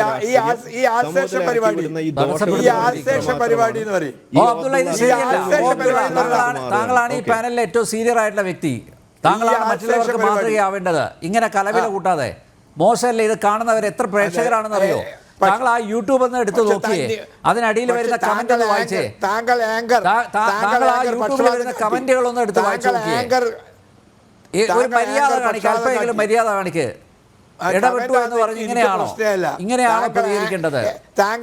താങ്കളോട് മര്യാദ കാട്ടൂല. താങ്കൾ ആങ്കറാണ്. താങ്കൾ ആങ്കർ ആണെങ്കിൽ താങ്കളുടെ പ്രായം വെച്ചാണ് ഞാൻ ആ ബഹുമാനവും ആദരവും തരുന്നത്. അല്ലെങ്കിൽ ഞാൻ പണ്ടേ ഇറക്കി വിട്ടിട്ടുണ്ടാവുമായിരുന്നു. പ്ലീസ് ദയവ് ചെയ്ത് സഹകരിക്കുക, ഇങ്ങനെ ബഹളം വെക്കാതെ. ഇത് കാണുന്ന നിരവധി പ്രേക്ഷകരുണ്ട്, അതുകൊണ്ട് ദയവ് ചെയ്ത് സഹകരിക്കുക. അബ്ദുള്ള സഹകരിക്കുക പ്ലീസ്. വരാം ഇടവേളയ്ക്ക് ശേഷം. ഞാൻ മതിയാക്കി എനിക്കിനിയാവൂല. അതാണ് നല്ലത്. അബ്ദുള്ളക്ക് പോകാം. ഇതൊക്കെ നേരത്തെ പറയണ്ടേ? ഞങ്ങളുടെ ക്യാമറ ക്രൂവിനെ എന്തിനാണ് ബുദ്ധിമുട്ടിക്കുന്നത്? താങ്കൾക്ക് പറ്റില്ലെങ്കിൽ പറ്റില്ല എന്ന് തുറന്ന് പറയുക. പങ്കെടുക്കാമെന്ന് സമ്മതിച്ചുകൊണ്ടാണല്ലോ ക്യാമറ അയച്ചത്. ഡോക്ടർ പ്രഭാകരൻ പലേരി, ഇങ്ങനെ അധിക്ഷേപിച്ചും അപഹസിച്ചും അപമാനിച്ചും ഒക്കെ മുന്നോട്ട് പോകാൻ പറ്റുമോ ബംഗ്ലാദേശിന്? ഭാരതം പല രീതിയിലും ബംഗ്ലാദേശിനെ സഹായിക്കുന്നുണ്ട്. ഇപ്പോൾ അബ്ദുള്ളയുടെ ഒരു വേർഷൻ നമ്മൾ കേട്ടു. ഇല്ലാതെയും സാധിക്കും, ബംഗ്ലാദേശ് പിന്നെ അതിന് സ്വാശ്രയത്വം ഉണ്ട്, അത് സ്വന്തം കാലിൽ നിൽക്കാനുള്ള ശേഷിയുണ്ട് എന്നൊക്കെ പറയുന്നുണ്ടെങ്കിൽ എന്താണ് യാഥാർത്ഥ്യം? ബംഗ്ലാദേശ് തുടങ്ങിയ കാലം മുതൽ വളരെയധികം പ്രശ്നങ്ങളിൽ കൂടെ മുന്നോട്ട് പോയ ഒരു രാജ്യമാണ്. ഏകദേശം പിടിച്ചു നിൽക്കുന്നുള്ള അവസ്ഥ വരുമ്പോൾ അവിടെ എന്തെങ്കിലും സംഭവിക്കുന്നു. അതിൻ്റെ പിറകിൽ പല ശക്തികളും ഉണ്ടാകാം. ഒരുപാട് യുദ്ധത്തിനുള്ള ബേസുകൾക്ക് വേണ്ടി ശ്രമിക്കാം. ബാക്കിയുള്ള രാജ്യങ്ങൾ, വളരെയധികം ശക്തിയുള്ള രാജ്യങ്ങളാണ് പുറത്തുള്ളത്. ഇന്ത്യയെ മാതിരിയും ഇന്ത്യയെക്കാളും ശക്തിയുള്ള രാജ്യങ്ങൾ പുറത്തുണ്ട്. അവരൊക്കെയാണ് ചെറിയ ചെറിയ രാജ്യങ്ങളെ നിയന്ത്രിക്കുന്നതും കൺട്രോൾ ചെയ്യുന്നതും. ഇപ്പോൾ ഉദാഹരണമായിട്ട് സിറിയയിൽ നടന്നത് നോക്കിയാൽ മനസ്സിലാവും. ആസാദിന് അവിടെ തന്നെ നിന്നിട്ട് യുദ്ധം ചെയ്യണമെന്നുണ്ടായിരുന്നു. പക്ഷേ അവരെ നിയന്ത്രിക്കുന്നവർ അദ്ദേഹത്തെ അവിടെ നിന്ന് ഒഴിവാക്കപ്പെടുകയും ചെയ്തു. അപ്പോൾ ബംഗ്ലാദേശിൻ്റെ കാര്യത്തിൽ ആ യുദ്ധം അവർ തുടങ്ങിയ അന്ന് മുതൽ അവർ വലിയ കഷ്ടത്തിലാണെന്ന് ഞാൻ പറയും. ഒരുപാട് സുഹൃത്തുക്കൾ എനിക്ക് ബംഗ്ലാദേശിലുണ്ട്, ഒരുപാട് പേരെ എനിക്ക് അറിയാം. അപ്പോൾ ഇതിൽ നിന്നൊക്കെ ഞാൻ മനസ്സിലാക്കുന്നത്, ഇത് വന്നും പോയും അവർക്കൊന്ന് നിലനിൽപ്പ് ഉണ്ടാവുന്നതിന് മുമ്പ് തന്നെ അവർക്ക് പിന്നീടും പ്രശ്നങ്ങൾ വരും. അപ്പോൾ 2 or 3 പ്രാവശ്യം ഇതുപോലെ സംഭവിച്ചു. ഇതിപ്പം ഒരു പുതിയ സംഭവമാണ്. പക്ഷേ ഇതും അതുതന്നെയാണ്. അതായത് ചുരുക്കത്തിൽ പറഞ്ഞാൽ ബംഗ്ലാദേശിലുള്ള 2 ധ്രുവങ്ങളും ബൈപോളാർ എന്ന് ഞാൻ പറയാം. ആ രാജ്യത്തിനകത്ത് തന്നെയുള്ള 2 ധ്രുവങ്ങൾ, ഒന്ന് പോയി ഒന്ന് വന്നു. ഇനിയിപ്പോൾ അവർ തമ്മിലുള്ള മത്സരം നടന്നുകൊണ്ടിരിക്കുന്നു. ഈ 2 ധ്രുവങ്ങളിൽപ്പെട്ട എല്ലാ വ്യക്തികൾക്കും വളരെയധികം വിഷമം ഉണ്ടാകും. അല്ലെങ്കിൽ എന്തിനാണ് ബംഗ്ലാദേശുകാർ ഇന്ത്യയിലേക്ക് വരുന്നത്? ഈ റെഫ്യൂജീസിൻ്റെ ഒരു പ്രധാന കാരണം അവനവൻ്റെ രാഷ്ട്രത്തിൽ അവന് കാശ് കിട്ടില്ല എന്ന് മനസ്സിലായി കഴിഞ്ഞാൽ ജീവിക്കാൻ വേണ്ടിയിട്ടാണ് അടുത്ത രാജ്യത്തേക്ക് പോകുന്നത്. ഇതിപ്പം പല സംഭവ വികാസങ്ങൾക്കും കാരണമാകാം. അങ്ങനെ ഇത് ബംഗ്ലാദേശിൽ മാത്രമല്ല, ആഫ്രിക്കയിലൊക്കെ ഒരുപാട് നടക്കുന്ന സംഭവമാണ്. അപ്പോൾ എന്താണ് ബംഗ്ലാദേശ് സംഭവിക്കാൻ പോകുന്നതെന്ന് ചോദിച്ചാൽ, ബംഗ്ലാദേശ് വളരെ ശക്തിഹീനമായ ഒരു രാഷ്ട്രമായി തുടർന്നുകൊണ്ടേയിരിക്കും. കുറച്ചുകൂടെ കഴിഞ്ഞാൽ അതിന് സൊമാലിയയുടെ ഒരു 20 വർഷം സൊമാലിയ ഗവൺമെൻറ് ഇല്ലാതെ പോയിരുന്നു. എന്നിട്ടും ഐക്യരാഷ്ട്രസഭയിലെ അംഗത്വമുണ്ട്. അങ്ങനെയാവുമ്പോൾ എന്തായി, അതൊരു റെക്കഗ്നൈസ്ഡ് അംഗീകരിച്ച രാഷ്ട്രമാണ്. അതുപോലെ ബംഗ്ലാദേശ് ഒരു പക്ഷേ ഒരു അംഗീകരിച്ച രാഷ്ട്രമാണ്. ഇപ്പോൾ ഗവൺമെൻറ് ഇല്ല അവിടെ. ഇനിയിപ്പോൾ 2005 അവസാനത്തിലാണ് ഇലക്ഷൻ വരുന്നതെങ്കിൽ, അല്ലെങ്കിൽ 2006 ഇലക്ഷൻ വരുന്നതെങ്കിൽ അതായിരിക്കും എൻ്റെ അഭിപ്രായത്തിൽ വരിക. അങ്ങനെയാണെങ്കിൽ ഒരു വർഷം കൂടെ അവർ ഇങ്ങനെ മുന്നോട്ടേക്ക് പോകേണ്ടി വരും. അങ്ങനെ മുന്നോട്ട് പോകുക എന്ന് പറഞ്ഞാൽ രാജ്യത്തുള്ള എല്ലാവരും വിഷമിക്കും. ഇപ്പോൾ തന്നെ മിലിറ്ററിക്ക് വരെ ശമ്പളം കിട്ടുന്നത് എൻ്റെ അഭിപ്രായത്തിൽ പകുതിയാണ്. അത് ബംഗ്ലാദേശിൽ മാത്രമല്ല പല രാജ്യങ്ങളിലും അങ്ങനെ നടക്കുന്നുണ്ട്. ഒരു രാഷ്ട്രം തകർന്നുകൊണ്ടിരിക്കുമ്പോൾ അവിടുത്തെ ഗവൺമെൻറ് ഉദ്യോഗസ്ഥന്മാരുടെ ശമ്പളം കുറയും. സീനിയർക്ക് കിട്ടുന്ന ശമ്പളം ജൂനിയർക്ക് കിട്ടുന്ന ശമ്പളത്തിൻ്റെ അതുമാതിരി അങ്ങനെ പല ബുദ്ധിമുട്ടുകളും കാരണമാകാം. ഇത് ഞാൻ തുടക്കത്തിൽ തന്നെ ബംഗ്ലാദേശിൽ കണ്ടതാണ്. അത് കാരണം എന്താണെന്ന് വെച്ചാൽ ബംഗ്ലാദേശിലെ അഭയാർത്ഥികൾ മുഴുവൻ ഇങ്ങോട്ട് വന്നു, ഇന്ത്യയിലേക്ക് വന്നു. അതാണ് ഒരു കാരണവും കൂടെ ഇന്ത്യ പാകിസ്ഥാനെ ബംഗ്ലാദേശിൽ ആക്രമിക്കുവാനുള്ള കാരണവും കൂടി അതാണ്. അപ്പോൾ എൻ്റെ അഭിപ്രായത്തിൽ വളരെ സങ്കടകരമായ ഒരു ദുരവസ്ഥയാണ് ബംഗ്ലാദേശിനുള്ളത്, അതുപോലെയുള്ള 4-5 രാജ്യങ്ങൾക്കും ഉള്ളത്. ആരുടെ ഏജന്റാണ്? നോബൽ ലൊറേറ്റ് ഒക്കെയാണ്, പക്ഷേ എങ്കിലും ആരുടെ ഏജന്റ് ആയിട്ടാണ് അദ്ദേഹം പ്രവർത്തിക്കുന്നത്? ഒരു ഏജന്റ് ആണോ എന്ന് എനിക്ക് പറയാൻ പറ്റില്ല. കാരണം ഏജന്റിനെ കണ്ടാൽ മനസ്സിലാവും, അവരുടെ കൂടെ ജോലിയെടുത്താൽ മനസ്സിലാകും. പക്ഷേ മുഹമ്മദ് യൂനസ് എന്ന് പറയുന്ന വ്യക്തി എനിക്ക് ബഹുമാനമുണ്ടായിരുന്നു. എൻ്റെ ആദ്യത്തെ നാഷണൽ സെക്യൂരിറ്റി എന്ന് പറയുന്ന പുസ്തകത്തിൽ ഞാൻ അദ്ദേഹത്തെ പറ്റി എഴുതിയിട്ടുണ്ട്. പക്ഷേ അന്ന് എനിക്ക് സംബന്ധിച്ചിട്ടുള്ള ഒരു പ്രത്യേകത എന്താണെന്ന് വെച്ചാൽ, അന്ന് ഞാൻ കണ്ടത് ഇദ്ദേഹം മാക്രോ എക്കണോമിക്സ് അവിടെ തുടങ്ങി, ഗ്രാമീൺ ബാങ്ക് എന്ന് പറയുന്ന സംഗതി ബംഗ്ലാദേശിൽ തുടങ്ങി. അതിന് മാക്രോ നമ്മൾ ചിറ്റ് ഫണ്ട് മാതിരി, അതാണ് ഒരു തരം ചിറ്റ് ഫണ്ടാണത്. പക്ഷെ അതൊക്കെ ഫണ്ടഡ് അല്ലേ സാർ? അതെ, അവിടെയാണ് എനിക്ക് അദ്ദേഹത്തിന് നോബൽ സമ്മാനം കിട്ടിയപ്പോഴാണ് എനിക്ക് ഇതിൻ്റെ എക്കണോമിക്സിലല്ല അവാർഡ് കിട്ടിയത്, പീസ് പ്രൈസാണ് കിട്ടിയത്, സമാധാനത്തിനാണ്. അപ്പോഴാണ് എനിക്ക് ഉണ്ടായിട്ടുള്ളൊരു സംശയം. കാരണം അദ്ദേഹം സമാധാനത്തിന് വേണ്ടി ഒന്നും ചെയ്തിട്ടില്ല. അദ്ദേഹം ഗ്രാമീണ ബാങ്ക് ഉണ്ടാക്കി, അതുകൊണ്ട് ഒരുപാട് പാവപ്പെട്ടവർക്ക് കുറി വെച്ചിട്ടും ചിറ്റ് ഫണ്ട് നടത്തിയിട്ടും ഉണ്ടായി, പലതരം ഗുണങ്ങൾ ഉണ്ടായി എന്നാണ് പറയുന്നത്. പക്ഷേ ഈ നോബൽ പ്രൈസ് എന്ന് പറയുന്നത് നിയന്ത്രിക്കുന്നത് തന്നെ ഒരു പ്രത്യേകതരം ഏജൻസികളാണ്. എക്കണോമിക്സിൽ നോബൽ പ്രൈസ് ഇല്ല. അത് ആൽഫ്രഡ് നോബൽ ഒരിക്കലും അദ്ദേഹത്തിൻ്റെ മരണപത്രത്തിൽ എക്കണോമിക് നോബൽ പ്രൈസ് കൊടുത്തിട്ടില്ല. നോബൽ പ്രൈസ് വന്നിട്ടുള്ളത്, എക്കണോമിക്സിൽ നോബൽ പ്രൈസ് വന്നിട്ടുള്ളത് വളരെ കാലത്തിന് ശേഷമാണ്. അതിന് ചില പ്രത്യേക വ്യക്തികൾക്ക് വേണ്ടിയാണ്. അപ്പോൾ നമ്മൾ ഈ അവാർഡ് നോക്കിയിട്ടൊന്നും ഒരു വ്യക്തിയെ പ്രശംസിക്കുന്നത് ശരിയല്ല. അദ്ദേഹത്തിന് അന്ന് നോബൽ പ്രൈസ് എക്കണോമിക്സിൽ നോബൽ പ്രൈസ് കിട്ടുന്നതിന് പകരം സമാധാനത്തിന് കിട്ടിയപ്പോഴാണ് എനിക്കൊരു സംശയം വന്നത്, എന്താണ് എൻ്റെ അവസ്ഥ എന്ന്. ഇപ്പോൾ വളരെ കാര്യമായിട്ടും മനസ്സിലാക്കാൻ സാധിക്കുന്നുണ്ട്. അദ്ദേഹം പെട്ടെന്നാണ് പുറത്തേക്ക് വന്നിരിക്കുന്നത്.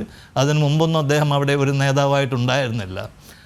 അപ്പോൾ അദ്ദേഹത്തിൻ്റെ അതിന് ശേഷമുള്ള പ്രവൃത്തികൾ കാണുമ്പോഴും ഞാൻ മനസ്സിലാക്കുന്നത് അദ്ദേഹത്തെ കൊണ്ട് ഇത് നിയന്ത്രിക്കാൻ സാധിക്കുകയില്ല എന്നാണ് ഞാൻ പറയുക. ഞാൻ വേണ്ടാത്ത വാക്കുകൾ ഉപയോഗിക്കില്ല, കാരണം പലതരം വാക്കുകൾ നമ്മൾ ഉപയോഗിക്കാറുണ്ട്. ഒരു രാഷ്ട്രത്തിന് നമ്മളെപ്പോഴും ബഹുമാനിക്കണം. രാഷ്ട്രം എന്ന് പറയുന്ന ഒരു എൻറ്റിറ്റിയാണ്. ഇപ്പോൾ ഇന്ത്യയും ഒരു രാഷ്ട്രമാണെങ്കിൽ അതേമാതിരി തന്നെ നമ്മൾ ബാക്കിയുള്ള രാഷ്ട്രങ്ങളെ, നോർത്ത് കൊറിയയിലും റോക്ക് കൺട്രി എന്നൊന്നും നമ്മൾ പറയാൻ പാടില്ല. ഗവൺമെൻറ്റിനെ നമുക്ക് വിമർശിക്കാം, പക്ഷേ ഒരു രാഷ്ട്രത്തെ നമ്മൾ എപ്പോഴും ബഹുമാനിക്കണം. ഒരു കോർപ്പറേറ്റ് എൻറ്റിറ്റി മാതിരി അല്ലെങ്കിൽ ഒരു നാഷണൽ എൻറ്റിറ്റിയെ നമ്മൾ റെസ്പെക്റ്റ് ചെയ്തേ പറ്റൂ, നമുക്ക് തുല്യമായിട്ട്. അത് വളരെ വളരെ ആവശ്യമാണ്. അതാണ് എൻ്റെ ജിയോ സ്ട്രാറ്റജിക് സെക്യൂരിറ്റി എന്ന വിഷയത്തിൽ ഞാൻ എപ്പോഴും കുട്ടികളെ പഠിപ്പിക്കുന്നതൊക്കെ ഇത് തന്നെയാണ്. എപ്പോഴും നമ്മൾ രാഷ്ട്രത്തെ ബഹുമാനിക്കണം. പാകിസ്ഥാനെ അല്ല നമ്മൾ മോശമായിട്ടുള്ള വാക്കുകൾ ഉപയോഗിച്ച് പറയേണ്ടത്. പാകിസ്ഥാൻ ഗവൺമെൻറ് അതിന് കഴിവില്ല എന്ന് മാത്രം നമുക്ക് പറയാൻ പറ്റും. പാകിസ്ഥാൻ തകർന്നുപോയി എന്ന് പറയുന്നത് ശരിയല്ല. പാകിസ്ഥാനിലെ ഗവൺമെൻറ് തകർന്നുപോയി, ജനങ്ങൾ തകർന്നുപോയി എന്ന് പറയാൻ സാധിക്കും. അത് വളരെ കാര്യമായിട്ട് നമ്മൾ എടുക്കേണ്ടി വരും. വേറൊരു രാജ്യത്തെ ബഹുമാനിക്കണം, വേറൊരു വ്യക്തിയെ നമ്മൾ ബഹുമാനിക്കുന്ന മാതിരി, വേറൊരു കമ്പനിയെ ബഹുമാനിക്കുന്ന മാതിരി. അപ്പോൾ അങ്ങനെ ഞാൻ ബംഗ്ലാദേശിനെ കുറ്റം പറയില്ല. ബംഗ്ലാദേശ് എന്ന് പറയുന്നത് നല്ലൊരു രാഷ്ട്രമാണ്, ഒന്നാന്തരം രാഷ്ട്രമാണ്, വളരെയധികം വിഭവങ്ങളുള്ള രാഷ്ട്രമാണ്. നമ്മളുമായിട്ട് ബന്ധപ്പെട്ട്, അതായത് ഗംഗാനദി പത്മയായി മാറുന്നൊരു സ്ഥലമാണത്. അപ്പോൾ അതിനെപ്പറ്റിയൊക്കെ നോക്കുമ്പോൾ അവിടെ ഗവർണൻസ് ഇപ്പോൾ ഇല്ല എന്ന് ഞാൻ പറയും. ഇത് വേറെ പല തരത്തിലേക്കും മാറാൻ സാധ്യതയുണ്ട്. അതുതന്നെയാണ് സൊമാലിയയിൽ വളരെ മുമ്പ് സംഭവിച്ചിട്ടുള്ളത്. അപ്പോൾ എന്താണ് അവർക്ക് സംഭവിക്കുക എന്നുള്ളതെന്ന് നോക്കിക്കഴിഞ്ഞാൽ അതിനെ ഭരിക്കുവാൻ, അവർക്ക് സഹായം കൊടുക്കാൻ ഒരു രാഷ്ട്രം വേണം, ഒരു ഗവൺമെൻറ് വേണം. അതിപ്പോൾ അമേരിക്കയെ കൊണ്ട് സാധിക്കില്ല. അമേരിക്ക അവിടെ അടുത്തൊന്നും അങ്ങനെ ഇടപെടാൻ സാധ്യമല്ല. പക്ഷെ അത് ഇന്ത്യക്ക് മാത്രമേ സാധിക്കുകയുള്ളൂ. അവരുടെ അയൽവക്കക്കാരിൽ ഇന്ത്യക്ക് മാത്രമേ അവരെ സഹായിക്കാൻ സാധിക്കുകയുള്ളൂ. എങ്ങനെ ഇടപെടും ഇന്ത്യ ഇടപെടുന്നുണ്ട് എന്നാണ് എൻ്റെ അഭിപ്രായം. കാരണം അത് എനിക്ക് പറയാനുള്ള ഒരു അവകാശമുണ്ട്. ഒന്ന്, എൻ്റെ പ്രായമാണ്. രണ്ട്, ഞാൻ പലതും കണ്ടത് കൊണ്ടാണ്. ഇന്ത്യ ഇടപെടുന്നുണ്ട് എന്നാണ് എനിക്കറിയാം. ഇന്ത്യ അത് വളരെ നല്ല ബുദ്ധിയോടുകൂടെ, നല്ല മനസ്സോടുകൂടെ ഇന്ത്യ ഇടപെടുന്നുണ്ട്. അതാണ് നമ്മുടെ പ്രത്യേകത. അത് ഉണ്ടെന്നാണ് എൻ്റെ വ്യത്യാസം. പിന്നെ ഇപ്പോഴുള്ള ഗവൺമെൻറ്റിൻ്റെയും ഭരണകർത്താക്കളുടെയും ഒക്കെ അവരുടെ ആറ്റിറ്റ്യൂഡ് നമ്മൾ നോക്കുകയാണെങ്കിൽ അവർ തീർച്ചയായിട്ടും ബംഗ്ലാദേശ് സഹായിക്കും. മാൽഡീവും ഇന്ത്യയും തമ്മിലുള്ള ബന്ധം നോക്കൂ, ശ്രീലങ്കയും ഇന്ത്യയും തമ്മിലുള്ള ഇപ്പോഴത്തെ ബന്ധം നോക്കൂ. അപ്പോൾ അതൊക്കെ വളരെ നന്നായി വരുന്നൊരു ബന്ധമാണ്. ശ്രീലങ്കൻ പ്രസിഡന്റ് ഇപ്പോൾ ഇതിൻ്റെ അടുത്താണ് നമ്മൾ പ്രധാനമന്ത്രിയെ വന്ന് കണ്ടത്. അപ്പോൾ അതുപോലെ ഒരു പക്ഷേ ഇന്ത്യ ബംഗ്ലാദേശിനെ സഹായിച്ചു കൊണ്ടിരിക്കുന്നുണ്ട് എന്നാണ് എൻ്റെ അഭിപ്രായം. എനിക്ക് തെളിവുകളൊന്നുമില്ല. ഞാനിത് മനഃശാസ്ത്രത്തിൽ കൂടെ പറയുകയാണ്. ഇത് ഒരു ദേശത്തിൻ്റെ മനഃശാസ്ത്രത്തിൽ കൂടെ പറയുകയാണ്. ജമാഅത്തെ ഇസ്ലാമിയുടെ നേതൃത്വത്തിലാണല്ലേ ഇപ്പോൾ ചരടുവലികൾ നടക്കുന്നത്. എല്ലാ കൺട്രോളും ഏറ്റെടുത്തിരിക്കുന്ന ജമാഅത്തെ ഇസ്ലാമിയാണ്. അങ്ങനെ ഒരു ഒരു ഒരു ഒരു പ്രസ്ഥാനം അവിടെ അധികാരത്തിലേക്ക് വരികയാണെങ്കിൽ, അല്ലെങ്കിൽ ആ പ്രസ്ഥാനം നിയന്ത്രിക്കുന്ന, ഇപ്പോൾ നോക്കൂ, യൂനുസ് ഒരു പാവയാണ്. അങ്ങനെയുള്ള ആൾ ബംഗ്ലാദേശ്, ഒരു വ്യക്തി ബംഗ്ലാദേശിൻ്റെ അധികാര സ്ഥാനത്ത് എത്തുകയാണെങ്കിൽ ഇന്ത്യ, ഭാരതം പഴയതുപോലുള്ള ആ സഹകരണം നിലനിർത്തുമോ? ആ രീതിയിലുള്ള സഹായം, പഴയ രീതിയിലുള്ള സഹായം വീണ്ടും കൊടുക്കുമോ? ഇന്ത്യക്ക് അവരുമായിട്ട് എപ്പോഴും സഹകരിക്കും. ഇന്ത്യ നമ്മുടെ ശത്രുക്കളെ പോലും, ഉദാഹരണമായിട്ട് അഫ്ഗാനിസ്ഥാൻ, അന്ന് ശത്രുക്കളായി കണ്ടിരിക്കുന്ന അവരെയൊക്കെ, ഇന്ത്യക്ക് അങ്ങനത്തെ ഒരു മനസ്ഥിതിയാണ് ഉള്ളത്. അത് വേണ്ടി വന്നാൽ മാത്രമല്ലേ അവർ ചോദിക്കുകയുള്ളൂ. അവർ ചോദിക്കാതിരിക്കാൻ അവർക്ക് സാധിക്കില്ല.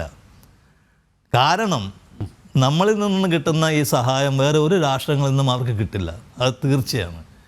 അത് ബംഗ്ലാദേശികൾക്കറിയാം. പിന്നെ നമ്മുടെ സംസ്കാരവുമായിട്ട് ബന്ധപ്പെട്ട ഒരു രാഷ്ട്രമാണത്. അവരെ സഹായിക്കണമെങ്കിൽ സാമ്പത്തികമായിട്ട് സഹായിക്കാൻ പലർക്കും സാധിക്കും. പക്ഷേ ആ കിട്ടുന്ന സാമ്പത്തികമായിട്ടുള്ള സഹായങ്ങൾ മുഴുവനും രാഷ്ട്രീയ നേതാക്കൾ തട്ടിയെടുക്കും. അതാണ് പാകിസ്ഥാന് സംഭവിച്ചത്. പാകിസ്ഥാൻ ഇപ്പോൾ എക്കണോമിക്കലായിട്ട് താഴെയാണെങ്കിൽ അതിന് കാരണം അവിടെയുള്ള അധികാരമുള്ളവർ ആ കാശെല്ലാം, അമേരിക്കയിൽ നിന്ന് കിട്ടുന്ന സഹായമെല്ലാം അവർ സ്വന്തമാക്കി മാറ്റി എന്നുള്ളതാണ്. അതിന് കറപ്ഷൻ എന്നൊന്നും ഞാൻ പറയില്ല. അങ്ങനെയാണ് അതിൻ്റെ സ്ഥിതിവിശേഷം. പക്ഷേ ഞാൻ പറയുന്നത് സാധാരണ ജനങ്ങളുടെ പോയിൻ്റ് ഓഫ് വ്യൂ കൂടെയാണ്, അവരുടെ വീക്ഷണത്തിൽ കൂടെയാണ്. അവർക്ക് വളരെയധികം കഷ്ടപ്പാട് വരും. ആ കഷ്ടപ്പാടുകൾ വരുമ്പോൾ അവിടെ എങ്ങനെയാണ് ഇന്ത്യ ഇടപെടുക? ഇന്ത്യ ഒരിക്കലും അമേരിക്കയുടെ മാതിരി ബാക്കിയുള്ള രാജ്യങ്ങളിൽ ഇടപെടില്ല. കാരണം ഇന്ത്യക്ക് ഒരു പ്രത്യേക തരത്തിലുള്ള സംസ്കാരമുണ്ട്. ഒന്നാമത് അതിൻ്റെ കണ്ടിന്യൂം പ്രോസസ്സ് എന്ന് നോക്കുകയാണെങ്കിൽ ഇന്ത്യ വളരെ മുന്നിലാണ്, വളരെ മുന്നിൽ. അതിനെപ്പറ്റി എങ്ങനെയാണ് പറയാൻ എനിക്കറിയില്ല. പക്ഷേ ഒരിക്കലും പൊട്ടിപ്പോകാത്തൊരു ചങ്ങലയാണ് ഇന്ത്യ എത്രയോ വർഷങ്ങളായിട്ട്. ആ ശക്തി നമ്മൾ പല സ്ഥലത്തും പ്രകടിപ്പിക്കുന്നുണ്ട്. അതുകൊണ്ട് തന്നെ ബംഗ്ലാദേശ് കഷ്ടപ്പെടുമ്പോൾ ബംഗ്ലാദേശിന് നമ്മുടെ സഹായം ആവശ്യം വരും. ആ സഹായം ആവശ്യം വരുമ്പോൾ അൺകണ്ടീഷണലായിട്ടുള്ള സഹായം കൊടുക്കാൻ തയ്യാറാവുന്നത് ഒരു പക്ഷേ ഇന്ത്യ മാത്രമായിരിക്കും. നമ്മൾ ഈ എല്ലാവരുടെയും കൂടെ ഒന്നിച്ച് വികസിപ്പിക്കുക എന്നുള്ള ആ സിദ്ധാന്തം നമുക്കുള്ളത്. ഒരിക്കലും എന്ന് ചുരുക്കത്തിൽ ഞാൻ പറയുകയാണ്, എൻ്റെ ഭാഷയിൽ പറയുകയാണെങ്കിൽ ഇന്ത്യ ഒരു സൂപ്പർ പവർ അല്ല, അതിനേക്കാളും വലിയ ഒരു സൂപ്പർ സ്റ്റേറ്റാണ്. ഇതിനെ ഞാൻ ഡിഫൈൻ ചെയ്തിട്ടുണ്ട്. അതിലേക്കാണ് ഇന്ത്യ പോയിക്കൊണ്ടിരിക്കുന്നത്. ആ സ്വഭാവം, അതിൻ്റെ ആ പ്രത്യേക തരത്തിലുള്ള ബോഡി ലാംഗ്വേജും മാനസികമായിട്ടുള്ള ലാംഗ്വേജ് നോക്കുകയാണെങ്കിൽ ബംഗ്ലാദേശിന് കഷ്ടപ്പെടുമ്പോൾ സഹായം അഭ്യർത്ഥിക്കാൻ പറ്റിയ ഒരേ ഒരു രാഷ്ട്രം ഇന്ത്യ മാത്രമാണ്. അതായത് അതിന് പകരം അവരൊന്നും കൊടുക്കേണ്ടി വരും എന്നെനിക്ക് തോന്നുന്നില്ല. അതേസമയം ബംഗ്ലാദേശിനെ വിഷമിപ്പിക്കാനും ഇന്ത്യക്ക് സാധിക്കും. പക്ഷേ ആ മനസ്ഥിതി ഇന്ത്യക്കില്ല എന്നാണ് ഞാൻ പറയുക. അതിപ്പോൾ ഏത് രാഷ്ട്രീയ പാർട്ടി വന്നാലും അവരൊക്കെ ഇന്ത്യക്കാർ തന്നെയാണ്. അവർക്കും ആ മനസ്ഥിതി വരും എന്നെനിക്ക് തോന്നുന്നില്ല. ഇപ്പോൾ വെയിറ്റ് ആൻഡ് വാച്ച് പോളിസിയാണ് അറ്റ് പ്രസൻറ്റ് എന്ന് പറയാം. പക്ഷേ വെയിറ്റ് ചെയ്യേണ്ടി വരും. പക്ഷേ വാച്ചിങ് ഞാൻ വിചാരിക്കുന്നത് എല്ലാം നല്ലതിലേക്ക് പോകുമെന്നാണ്. പിന്നെ രണ്ടാമതും ഇതൊരു തുടർക്കഥയായിട്ട് തന്നെ പോയിക്കൊണ്ടിരിക്കും. പക്ഷേ മുഹമ്മദ് യൂനസിനെ കൊണ്ട് ഇത് ഒരു രാഷ്ട്ര നേതാവ് എന്ന നിലയിൽ നടത്തിക്കൊണ്ടുപോകാൻ സാധ്യമല്ല. അതുകൊണ്ട് തന്നെ അദ്ദേഹത്തിന് പലരുടെയും സഹായം ആവശ്യമാകും. വക്കീലെ, എത്ര നന്ദികേട് കാണിച്ചാലും ഇന്ത്യ ബംഗ്ലാദേശിനെ സഹായിച്ചു കൊണ്ടിരിക്കും. ഇന്ത്യയുടെ ഒരു മെൻ്റൽ മേക്കപ്പ് അങ്ങനെയാണ്, ഇന്ത്യയിലെ ഭരണാധികാരിയുടെ മെൻ്റൽ മേക്കപ്പ് അങ്ങനെയാണ് എന്നാണ് ഡോക്ടർ പ്രഭാകരൻ പലേരി പറയുന്ന അനുഭവങ്ങളുടെ വെളിച്ചത്തിൽ കൂടിയാണ് അദ്ദേഹം ഇത്തരത്തിൽ പറഞ്ഞു വെക്കുന്നത്. സത്യമായിരിക്കും. അദ്ദേഹത്തിനെ പോലുള്ള പരിണിതപ്രജ്ഞനായ ഒരു വ്യക്തി പറയുമ്പോൾ നമ്മളത് ഉൾക്കൊള്ളണം. പക്ഷെ ഞാൻ മനസ്സിലാക്കുന്നത് ഇന്ത്യ സഹായം എന്നുള്ളത് ഒരു നിയന്ത്രണ സ്വഭാവമുള്ള സഹായമായിരിക്കും എന്ന് തന്നെയാണ് ഞാൻ മനസ്സിലാക്കുന്നത്. ഇപ്പോൾ ശ്രീലങ്കയിൽ അവര് ചൈനയുമായി അനാവശ്യമായി ഒരുപാട് കച്ചവട കരാറുകൾ ഒപ്പിട്ടിട്ട് ചൈന അനാവശ്യമായി അവരെ കൊണ്ട് കടം വാങ്ങി ഒരുപാട് വികസന പ്രവർത്തനങ്ങളൊക്കെ നടത്തി. അതൊന്നും എവിടെ എത്താണ്ടായി. അപ്പോൾ ചൈനയ്ക്ക് കടക്കാരുമായി അവർക്കിട്ട് ഗുണമുണ്ടായില്ല. അങ്ങനെയൊക്കെയാണ് അവർ സാമ്പത്തിക പ്രതിസന്ധിയിൽ വന്ന് പെട്ടത്. പക്ഷെ പ്രതിഫല ഇച്ഛ കൂടാതെ നമ്മൾ അവരെ സഹായിച്ച് ഇപ്പോൾ അവർ ഏതാണ്ട് ഒരു റെയിലുമേലായിട്ടുണ്ട് രണ്ടാമതും. പക്ഷെ ഇനി ഇന്ത്യ അവിടെ ഒരു ചൈനയുടെ ഒരു ഇടപെടൽ ഇന്ത്യ അനുവദിക്കില്ല. ആ രീതിയിലുള്ളൊരു നിയന്ത്രണം ഇന്ത്യ ശ്രീലങ്കയിൽ കൊണ്ടുവന്നിട്ടുണ്ട് എന്ന് തന്നെയാണ് ഞാൻ മനസ്സിലാക്കുന്നത്. ബംഗ്ലാദേശിനും ആത്യന്തികമായി ഇന്ത്യയോട് സഹായം ചോദിക്കേണ്ടി വരും. കാരണം അവരെ സഹായിക്കാൻ തയ്യാറായ മറ്റൊരാൾ ഈ ലോകത്തില്ല. അതൊരു സത്യമാണ്. അവർക്ക് സഹായം ചോദിക്കാനും വാങ്ങാനും ഏറ്റവും എളുപ്പം ഇന്ത്യ തന്നെയാണ്. പക്ഷെ ഇന്ത്യ കഴിഞ്ഞ കാലങ്ങളിലുള്ളതുപോലെ ഉള്ള ഒരു സഹായമായിരിക്കില്ല. ഇന്ത്യ അവിടെ കുറെ നിയന്ത്രണങ്ങൾ കൊണ്ടുവന്നുകൊണ്ട് അവരെ ഒരു എന്താ പറയാ ഒരു നല്ല നടപ്പിന് കൊണ്ടുപോകുന്ന രീതിയിൽ, അതായത് ഈ തരത്തിലുള്ള തീവ്രവാദ ശക്തികൾക്ക് അടിമപ്പെടാതെ അരാജകത്വത്തിലേക്ക് വീഴാതെ ജനാധിപത്യത്തിൽ തന്നെ ഉറച്ചു നിന്നുകൊണ്ട് ഒരു ബംഗ്ലാദേശിനും ലോകത്തിനും എല്ലാവർക്കും ഗുണമാവുന്ന രീതിയിൽ അവർ മുന്നോട്ട് പോകണം എന്ന രീതിയിൽ അവരെ നയിക്കുന്ന തരത്തിലുള്ള ചില നിയന്ത്രണങ്ങളോട് കൂടിയുള്ള ഒരു സഹായം മാത്രമേ ഇനി ഇന്ത്യയുടെ ഭാഗത്തു നിന്നും അവർക്ക് പ്രതീക്ഷിക്കേണ്ടതുള്ളൂ. ഇപ്പൊ നേപ്പാളിന്റെ കാര്യത്തിൽ നമ്മളത് ഒരു വലിയ പരിധി വരെ നമുക്ക് വിജയിക്കാൻ സാധിച്ചിട്ടുണ്ട്. നേപ്പാളിൽ ചൈനയുടെ സ്വാധീനം കുറഞ്ഞു വരികയും ഇന്ത്യയുടെ സ്വാധീനം കൂടി വരികയും ഇപ്പൊ നേപ്പാളിൽ കുറെ ശാന്തമായ സാഹചര്യങ്ങൾ നമുക്ക് അനുഭവപ്പെടാൻ സാധിക്കുന്നുണ്ട്. അപ്പൊ ഈ രീതിയിൽ ഉള്ള സഹായങ്ങളായിരിക്കും.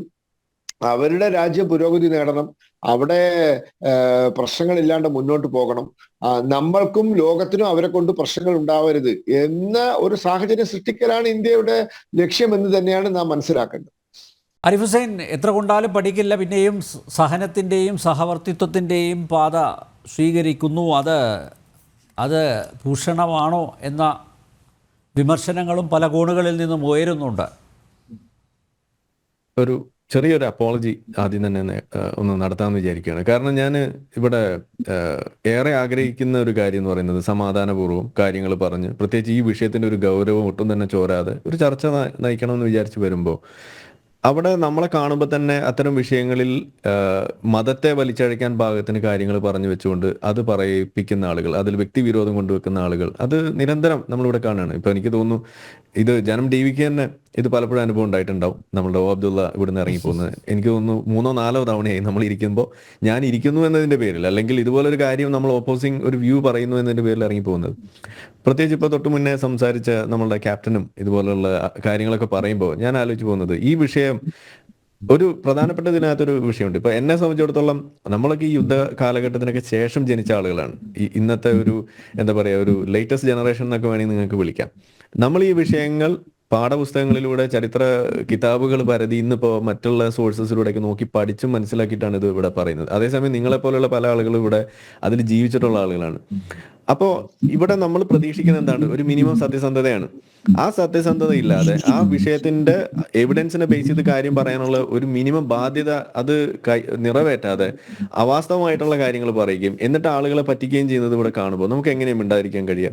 അതാണ് ഇവിടുത്തെ ഒരു പ്രധാനപ്പെട്ട ഒരു പ്രശ്നം. അതിന്റെ ആളായിട്ടാണ് ഇവിടെ അബ്ദുള്ളയെ പോലുള്ള ആളുകൾ വരുന്നത്. എനിക്ക് ഏറ്റവും കൂടുതൽ നമ്മൾ ആഗോള തലത്തിൽ തന്നെ നമ്മൾ ഒരു വലിയ പ്രശ്നമായിട്ട് കണക്കാക്കുന്ന ഈ ഇസ്ലാമിക ഭീകരവാദം എന്ന് പറയുന്ന വിഷയത്തെ എടുത്തു വെക്കുമ്പോൾ അതിന്റെ ആ ഭാഗം തന്നെ നമുക്ക് കാണാൻ പറ്റുന്ന ഈ ബംഗ്ലാദേശിന്റെ രൂപീകരണവുമായി ബന്ധപ്പെട്ടുള്ള വിഷയം, അതിൽ ഹിന്ദു കൂട്ടക്കൊല അടക്കമുള്ള കാര്യങ്ങൾ പറയുമ്പോൾ അങ്ങനെ ഒന്നും നടന്നിട്ടില്ല. ഇപ്പൊ നടക്കുന്ന പ്രശ്നത്തിൽ പോലും അങ്ങനെ ഒരു വിഷയമേ ഇല്ല എന്നൊക്കെ പറയുന്നത് കാണുമ്പോൾ നമ്മൾ നേരിട്ട് കണ്ടിട്ടില്ല അല്ലെങ്കിൽ അതിൽ ജീവിച്ചിട്ടില്ലെങ്കിൽ ഇത് വായിച്ചറിഞ്ഞിട്ടും ഇന്നിപ്പോ കാണാൻ ശ്രമിക്കുകയും അവിടെയുള്ള ആധുനിക സങ്കേതങ്ങൾ ഉപയോഗിച്ചുകൊണ്ട് ഇന്റർനെറ്റിന്റെ സൗകര്യങ്ങൾ ഉപയോഗിച്ചുകൊണ്ട് ബംഗ്ലാദേശികളായിട്ടുള്ള ആളുകളോട് നേരിട്ട് സംസാരിച്ച് മനസ്സിലാക്കിയിട്ടുള്ള കാര്യങ്ങൾ അത് ഡിനൈ ചെയ്യുമ്പോൾ അത് നമുക്ക് കണ്ടു നിൽക്കാൻ കഴിയില്ല. അപ്പൊ അതുകൊണ്ടാണ് പലപ്പോഴും പല കാര്യങ്ങൾ പറയേണ്ടതായിട്ട് വരുന്നത്. പ്രത്യേകിച്ച് നമ്മൾ വ്യക്തിപരമായിട്ട് അധിക്ഷേപിക്കുമ്പോൾ തിരിച്ചും ഉണ്ടാവും, അതിലൊന്നും ഒരു മയം ഉണ്ടാവില്ല എന്നുള്ളത് കൂടി ഒന്ന് പറഞ്ഞു വെക്കുകയാണ്. പിന്നെ ഒരു കാര്യം ഞാൻ ഒന്ന് സൂചിപ്പിക്കുകയാണ്. കഴിഞ്ഞ ദിവസവും നമ്മൾ പറഞ്ഞിരുന്നു, എന്തുകൊണ്ടാണ് ബംഗ്ലാദേശിലെ വിഷയങ്ങൾ, ഹിന്ദു കൂട്ടക്കൊല അടക്കമുള്ള കാര്യങ്ങൾ പുറത്തേക്ക് വരാത്തത്? കാരണം യൂനുസ് ഗവൺമെന്റ് ഇന്നിപ്പോൾ അവിടെ നടക്കുമ്പോൾ ചെയ്തുകൊണ്ടിരിക്കുന്ന കാര്യം, ഇന്ററിം ഗവൺമെന്റ് ആണെന്നൊക്കെ നമ്മൾ പറയുന്നുണ്ടെങ്കിലും അവർ ചെയ്യുന്ന പ്രധാനപ്പെട്ട കാര്യം പ്രസ് അതിനെ സപ്രസ് ചെയ്യുക എന്നുള്ളതാണ് ഒന്നാമത്തെ കാര്യം. രണ്ട്, ഇതുപോലെ ഏതെങ്കിലും വിധേന വിഷയങ്ങൾ പുറത്തെത്തിക്കുന്ന ആളുകളെ അവര് ബംഗ്ലാദേശിലല്ല ജീവിക്കുന്നുണ്ടെങ്കിൽ പോലും അവരുടെ കുടുംബാംഗങ്ങളെ തെരഞ്ഞു പിടിച്ചിട്ട് അവരില്ലാതെയാക്കുന്നു.